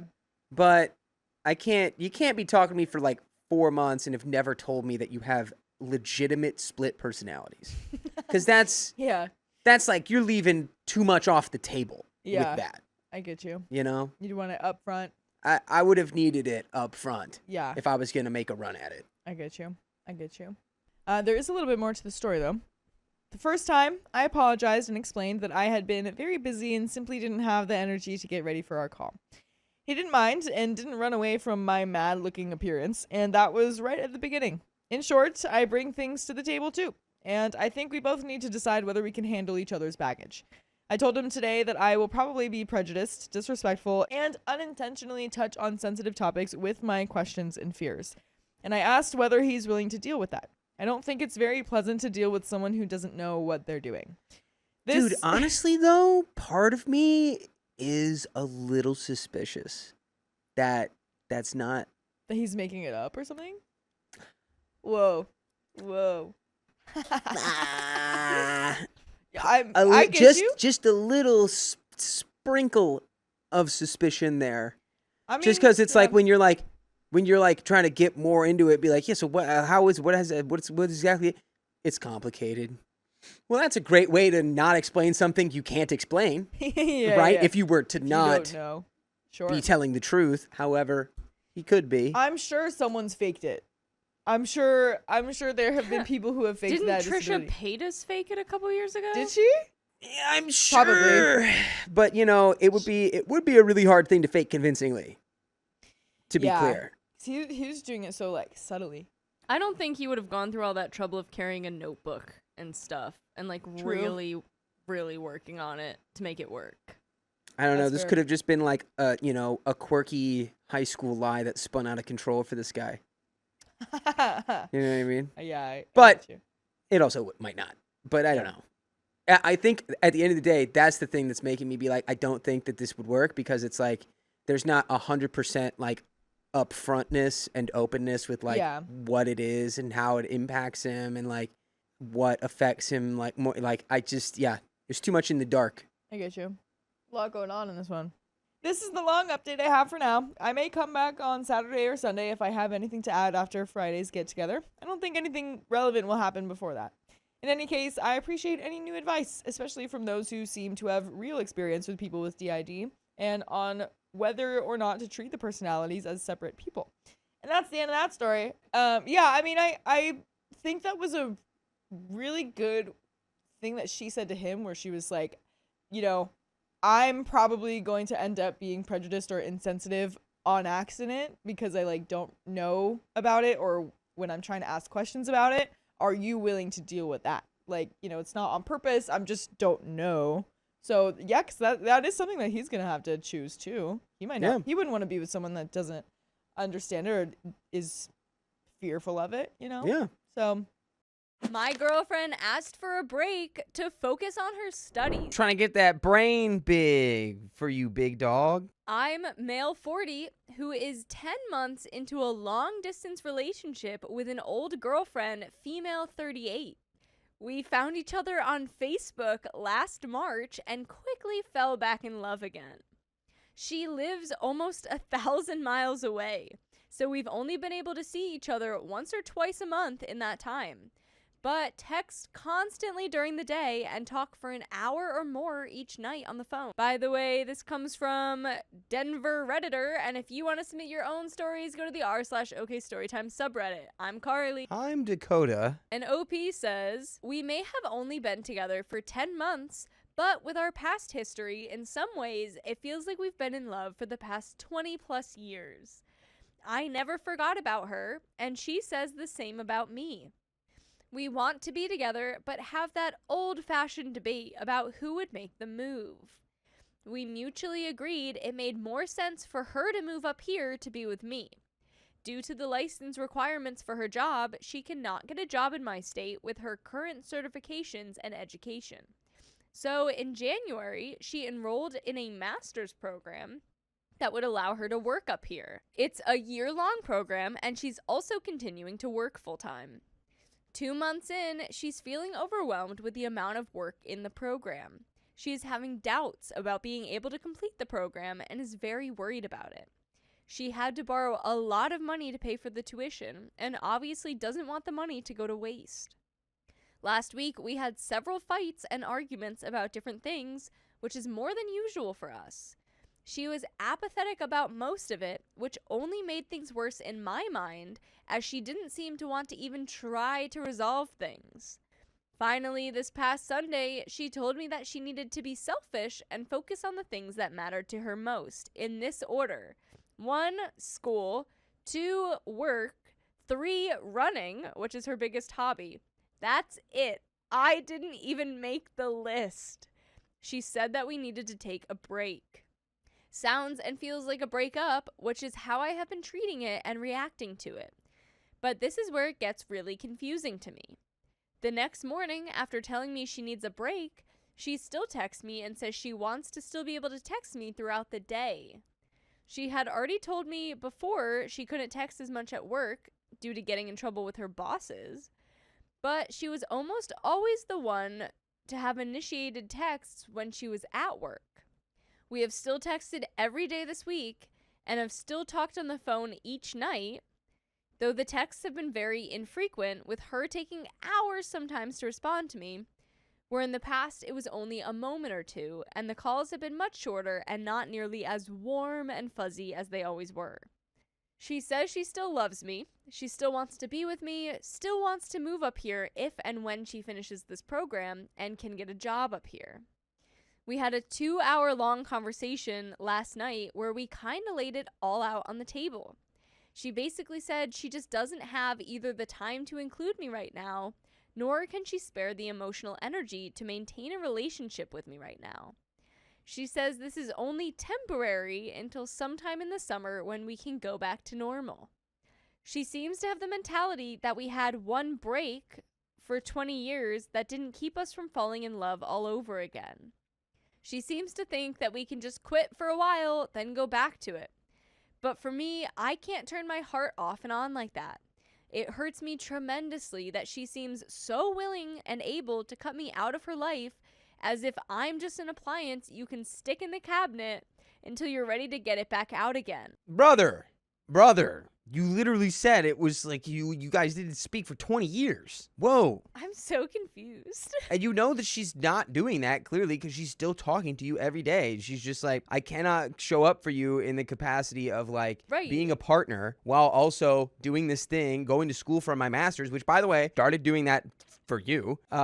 Buddy, if she wasn't serious about you, she wouldn't be getting a master's to move with you. Yeah. And if she really didn't want you, she would have ghosted you. Well, hopefully maybe been more civil as a 38-year-old woman. But. Yeah, but it's like, if this is, look, you're long distance, she's 1,000 miles away, and if she really had no intention of doing or keeping up anything with you, she probably would have just ceased all communications. Yeah. It sounds like the only thing that really changed was she doesn't immediately answer you during the workday, and your calls are a little less, like, long and gushy. It's like, yeah, here's how my day was, here's how your day was, good night. Now, you're taking it personally. Yeah. When it's like, the only thing you should be taking personally is the fact that she's still wanting to do this long distance while getting a master's degree. I can't imagine going a day without talking to her, much less the next 3 to 4 months or whatever.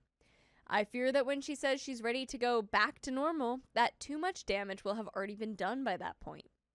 That it will never be the same between us again. Last night, during our conversation, I told her that if time was her concern, I would give her all the space and time she needs, but still wanted to know that she is committed to me and that I wanted to at least be on her list, even if I'm not as high as work or school. She flat out just didn't respond, just said, I don't know, and that she's still worried that the emotional cost of a relationship is more than she can handle right now. Has anyone else ever been in a similar situation or known someone in this situation? We have an edit. Thanks to all of you for your comments and advice. Nobody said anything that I haven't thought 100 times by myself in the last 3 to 4 days. I'm going to begin the grueling process of moving on. Sucks because I thought she and I truly had something special. Guess she doesn't think so anymore, and one person can't sustain a relationship. We have an update. Okay. Should we just get into it a little bit, or you Yeah, got I anything mean, else? I don't know. I think it should just be clear. Like, do we is this just like we're chilling out and there's like less responsibility, Yeah. but clearly our feelings are still there and This we're is just not one where acting I on really them? want her side of everything too, just to Yeah. know like what was that communication like? Was it like if she didn't respond immediately, was he like, "Why are you not answering me?" kind of thing? Right. Like, yeah. was there anything that pushed her to kind of be that little bit extra? Like, we need to like, how was she texting you so much that it was causing her trouble at work? Right. I think that might be like its own wake up call of like, okay, like I'm actually jeopardizing my work over this guy that I've, known for a long time, but Right. he's 1,000 miles away. And Well, I'm am I trying to doing pay this for an master's expensive program thing. for me or for him? Like, and I think it was probably just a realization like, actually, I need to be living my life for me first. Right. And maybe she just had to realize that, and she's good again. She had to start running. I don't know. I think you might need to prep. Update. Even though we kind of sort of broke up almost 2 weeks ago, we were still talking almost every night. Some of the talks felt productive, like we were making progress, but every so often she'd say things that just didn't make sense in context with what else she was telling me. In short, she was sending a lot of mixed signals. I even sent her flowers at work on Monday to try to be romantic. That seemed to make her happy, and we had some good talks on Monday and Tuesday. Fast forward to last night. She told me during the day that she was going to dinner, didn't say with who, I didn't ask, and that she might be home late. I asked her to let me know when she gets home because she has asked me to call her early enough for her to be able to get some sleep before the next day. Well, 9 p.m. rolls around, no word. 10 p.m. comes, no word. She's usually in bed by now, so I text to ask if she's home. No answer. 11 p.m., still nothing. I text again, no answer. Midnight, no answer. I text one more time. I'm having all kinds of mixed emotions. Is she okay? Is she asleep and ignoring me? What's going on? 12:15 a.m., I finally try to call her. It goes straight to voicemail. Her chat status shows available, so I know her phone is on, so I call again. This time, she answers but hangs up. She just got a new phone, so I assume it's an issue with her phone because she's still learning how to use it. I try again, she answers and hangs up again. Now I'm getting pissed and text and ask, "Are you hanging up on me on purpose?" She replies, "In bed, not alone." Bam, pow, yowza. The cobwebs are removed from my eyes. My heart sinks into my stomach. It all becomes clear. I leave her alone for the rest of the evening. I text her this morning and she actually responds to my surprise.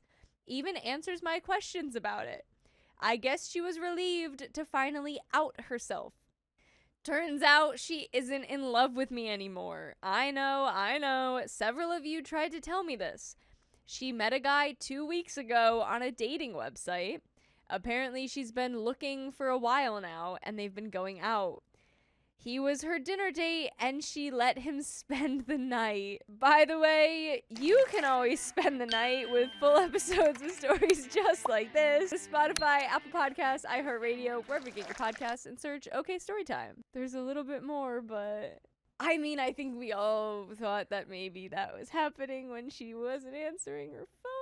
Yeah, I think when someone tells you that they're going out to dinner and they might be home late and then they don't answer you all night, you can assume you know what that dinner is. And they also, though, like, you didn't, like, I'd be like, oh, it's like sick. Like, who you going to dinner with? Like, what kind of food do you get? Yeah, no, but honestly, like, I'm sorry, OP, but I feel like most of this needed to be on her to communicate to you properly. Like, yeah. if you guys are having conversations where it's like implied she's gonna move states for you and like is getting a master's degree for that, is texting you so much she's getting in trouble at work, like whatever, you guys had feelings. And as soon as she realized, like, okay, actually, This maybe is a that's not what I lot. thought, and I'm actively looking for other partners, she needed to tell you that. Well, yeah, she cheated. She 100% needed to end it when she felt the need to go outside the relationship. Yeah, I guess I don't even know if it really feels like this guy was like, this is a long distance relationship, and she's been operating like it's been a long distance situation. Yeah. Where it's like, She was ooh, more this like, it'll thing- be a relationship when I'm actually there, Right. kind of thing. She's like, it's this crazy thing going on with this guy I've known. Yeah. Unfortunately, did feel like that. Yeah, and y'all probably never really got clear on what it was. Sorry, buddy. Sorry, dude. So, all this BS about too busy and not enough time were just a big fat lie.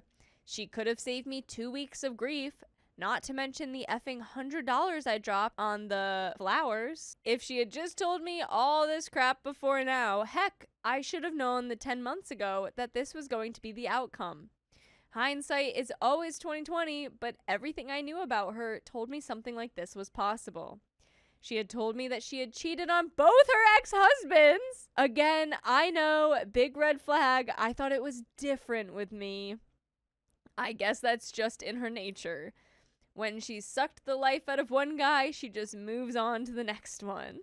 So my heart is officially crushed, and I'm going to be doing a lot of adult beverage consumption this weekend. I can't imagine being dumped in a more humiliating and hurtful way. No, buddy. Oh, That's not buddy. humiliation for you. She should be embarrassed. My boyfriend will dump me over a tattoo, but I won't change my mind. I'm gonna get the tattoo whether you like it or not. Right on my butt. I'm 20 female, and my boyfriend is 23 male, and we've been dating for 3 years.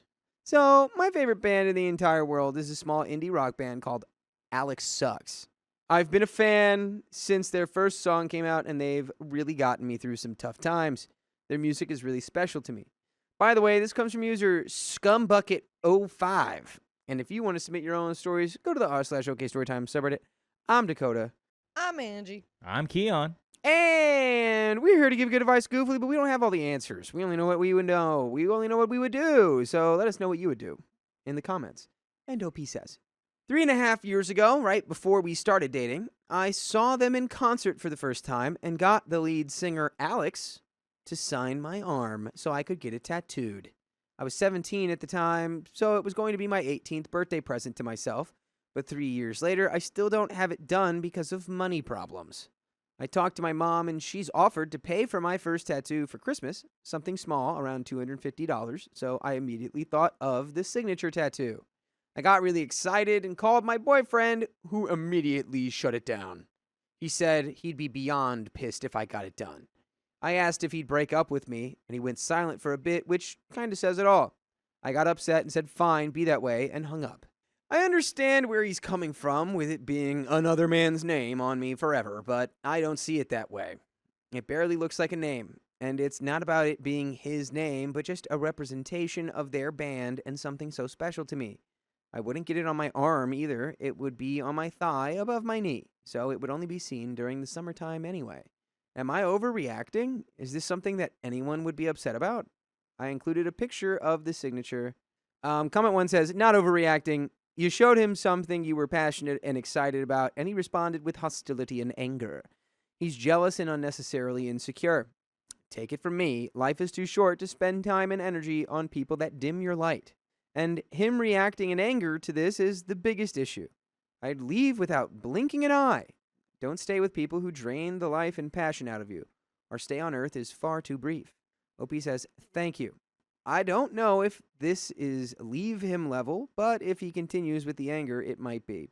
Comment 2 says, it absolutely is leave him level. He has showed you his true colors, and you deserve better. I don't have any tats, nor am I the tat type. But if my wife wanted something like this, I'd tell her to go for it. Comment 3 says, it's a tattoo of a band. You aren't getting a tattoo of an ex or a male best friend. Boyfriend is way too insecure. And there is a update from 3 days later. To answer some questions real quick, yes, he has been aware of my love of this band since we started dating. We've attended 2 of their concerts together. He also knew about my want of the tattoo. He just never expressed dislike of it until I finally had the means to get it.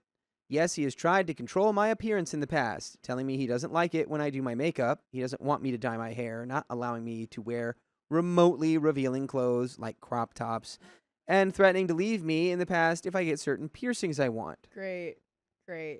This guy sounds like a hoot and a half. Yeah, Mm-hmm. yeah. Where'd they make this guy? I Sucktown? I took your guys' advice and called him and asked him if we could have a civil conversation. I asked him point blank exactly what his issue is with the tattoo. It's exactly what most of you guessed. He said it's because it's another man's name and I'd be branded with his name like he owned me forever. Bro. Bro. He is beyond saving. Hey, you should tell him, hey, you should get tattooed insecure right on your forehead. Yeah, exactly. Because, I mean, he's trying to own you by controlling what you wear, how you do your makeup, what piercings you get. Like, you not getting this tattoo is a sign of him owning you. Exactly. So, Exactly. Let's just put this guy on a little raft and push it out into the ocean. yeah. During a storm. So he can catch the fish. That's You're right. all? Fish come out during stormy weather. Sure. Sure. I'm a fisherman. I tried explaining to him how it is very different from that, in my opinion, and I don't see it as his name, but a representation of the band as a whole and a tribute to them. He couldn't understand where I was coming from. Then he said another reason was, and I quote, "You dress like a sloot at his concerts." Yeah, hey, just keep Bro. digging, dude. Keep on digging. Dig that hole. You're going to get down to the mantle eventually. He's going to be jealous of an indie artist because of music. I guess. He also accused me of trying to get the lead singer's attention, which made me very upset. I told him no, the worst I've worn was a miniskirt that didn't show my butt, and a tube top with a bra underneath, so it looked like I had straps.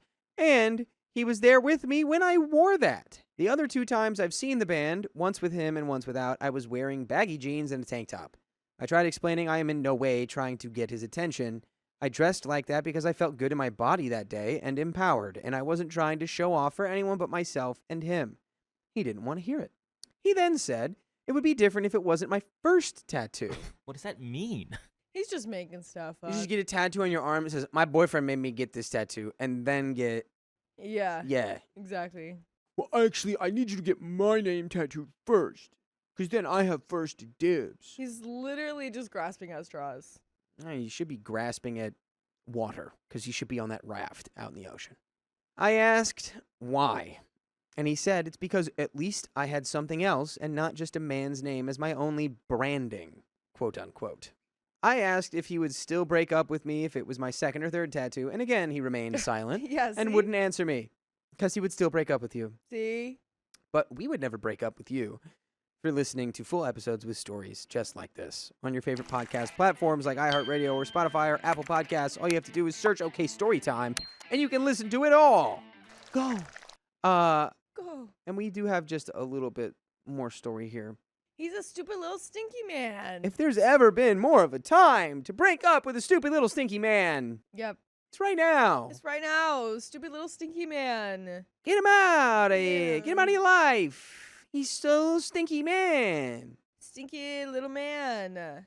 Ugh. I'm in another state for Christmas, but when I get home, I'm getting the rest of my crap from his house and leaving. I haven't broken up with him yet because I have a lot of valuable things at his house and, unfortunately, fear retribution. I'm fed up with his behavior, and a lot of you guys' comments really opened my eyes and helped encourage me to GTFO. 3 years ain't nothing at my age, or any age, really. It'll hurt for a while, but I know in the long run, it's what I have to do to preserve my peace and be happy with my life. Thank you to everyone who took the time to read this and give advice in my last post.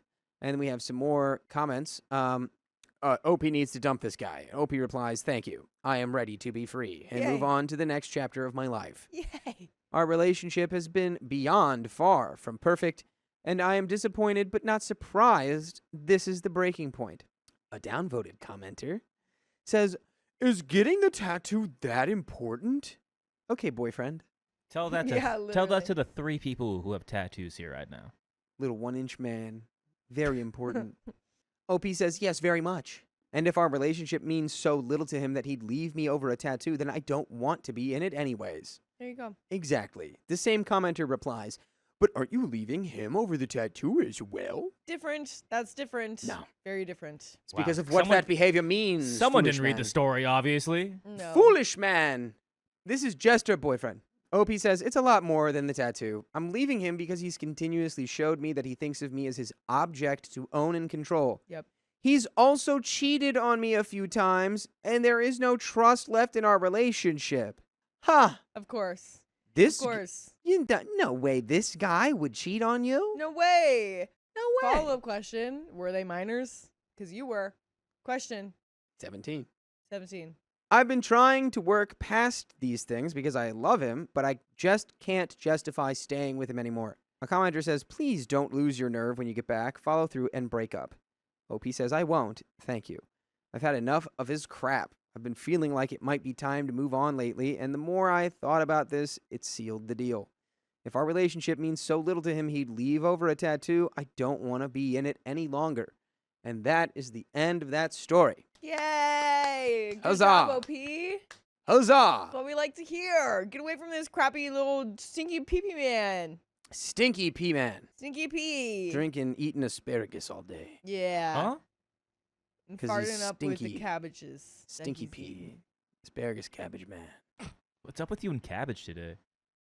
I was playing off of what happened earlier. No, you're fine. It's him. He's I'm been allowed. thinking about Do you want I cabbage? said cabbage once. Twice, technically. Technically, 4 times. Another woman wrote my boyfriend a love letter. Now I want answers. Name, address, social security number, blood type. I, 35 female, started seeing a guy, John, 50 male, a few months ago. I met John through a coworker. John is one of the singers, guitarists for a very popular local band, and my coworker has been a follower and a fan of theirs for years. John and I hit it off quickly, and after a few months of flirtation and casually seeing one another, we decided on something more exclusive. By the way, this comes from Odd Insurance 350, and if you want to submit your own stories, go to the r/OKStorytime subreddit. And I'm Angie. I'm Dakota. I'm Carly. And we're here to give good advice goofily, but we don't have all the answers. We just know what we would do in these situations, so let us know what you would do in the comments. NOP says, John is very physically attractive, and due to his line of work, he has a lot of women hitting on him regularly. I'm attractive as well, and deal with the same thing. This isn't a big deal to either of us. I go to roughly 50% of John's shows, and don't worry about the ones that I don't go to. He is very kind, affectionate, and respectful to me. Last week, I was at John's house and needed a pair of scissors. I thought I remembered seeing some in his recording studio, so I went in to look around. In a drawer, I came across something else, and I don't know why I felt so drawn to take a closer look, but I did. It was a letter. 2 pages folded into a square with his name on it. It didn't look particularly old, but it did look like it had been folded and unfolded a lot, as if it had been read several times. There was no date, no signature, and I didn't recognize the handwriting. The letter was heartbreaking. Whoever wrote it to him was clearly hurting over what she was saying, which was basically, I know we'll never be able to be together, but I think I'll always be in love with you. It was beautifully written, but it was one of the most painful things I've read in a long time. Clearly, this woman loved him. There wasn't a reason given for why they couldn't be together, just the acceptance of it.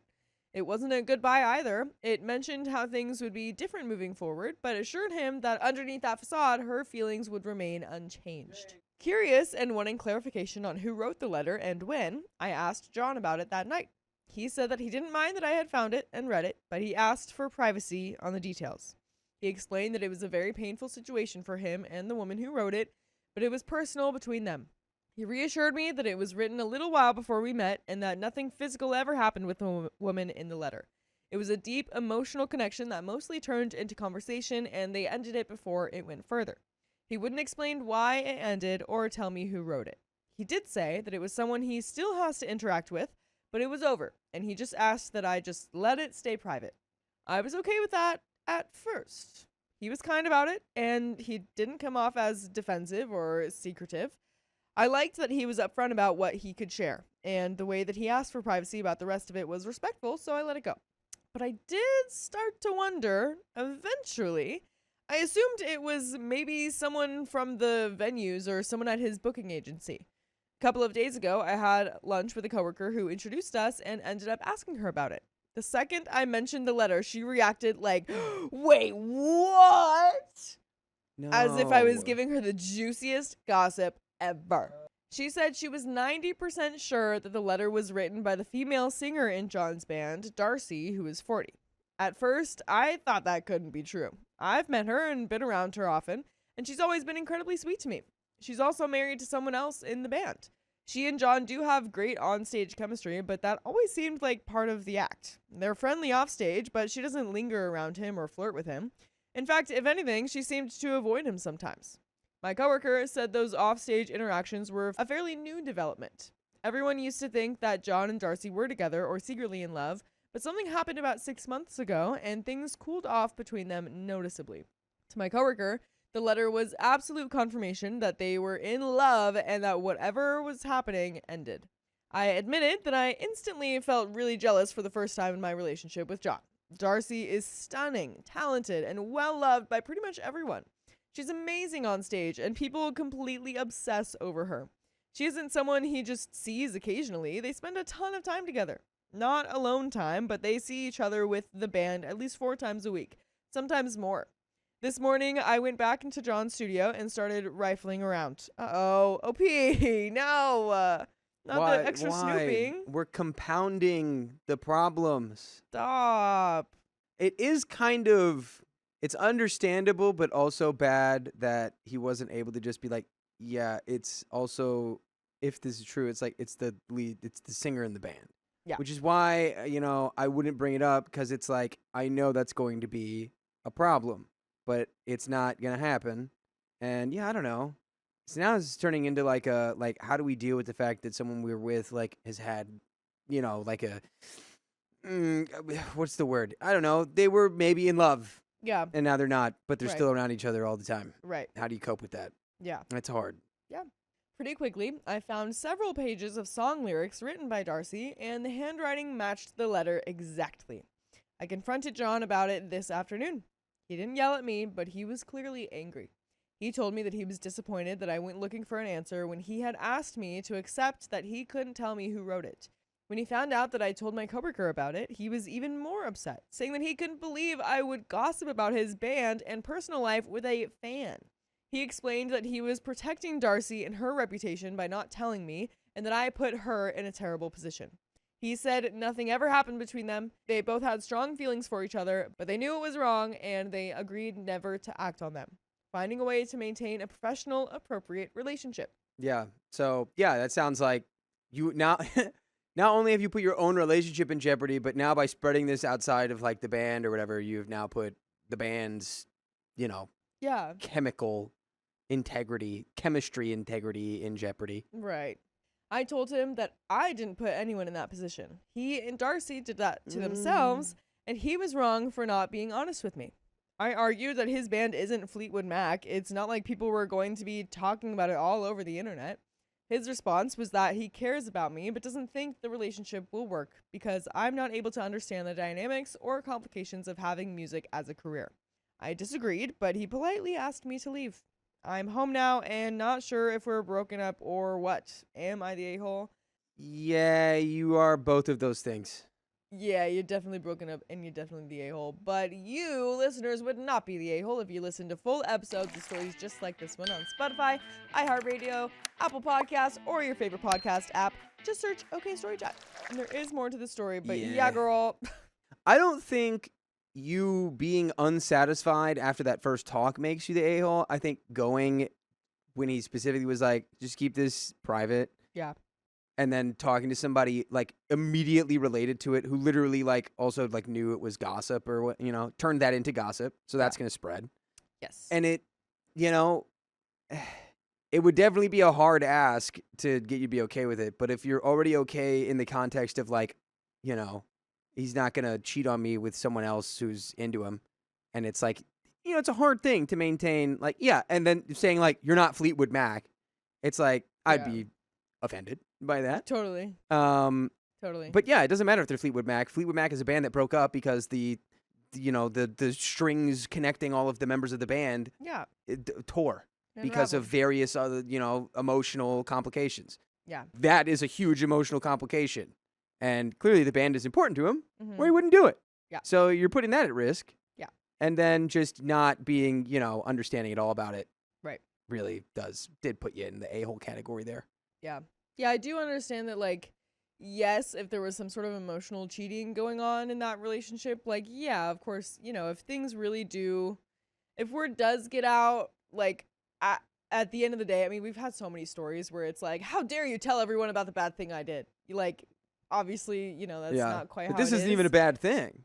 It was just like two people who were like, it's this isn't going to not. work. Yeah. She's married now. So now Right. you're potentially putting that marriage at risk for no reason. Right, because you just don't know. I think that's the biggest thing. Like, yeah, maybe there was some lines that were crossed, like it wasn't physical cheating, but maybe it was emotional cheating, but you just don't know, and that is very unfair for you to spread it, especially when he explicitly asked you to give him some privacy on that. It's so bad that, like he said, you snooped some more and you told other people about it. But this also happened before they were together, right? Before they were together, but it would be emotional cheating, like for Darcy's marriage. Oh, yeah. Yeah. Well, I don't know. Yeah, we don't know when she got married. If she was married the whole time, that's also crazy. Yeah. but- Yeah, true. I mean, maybe she wasn't, but yeah, it's just either way, this is not, you don't know enough about that situation to be like, this is for Darcy's husband or for, I don't know, whatever Yeah. they did. Like, It's like, I have to let you know that they took care of their feelings like responsible adults and decided to stop things before it got messy and people got hurt. yeah. And I just Sounds felt like you that's needed the to know case. that. Right. It's like, no, that's, whatever. Right. But we do have an update here.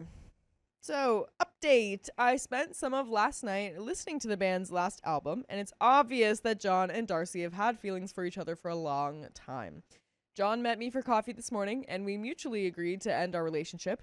I apologized and told him that I wouldn't share anything I knew with anyone else, and I would ask my coworker to do the same.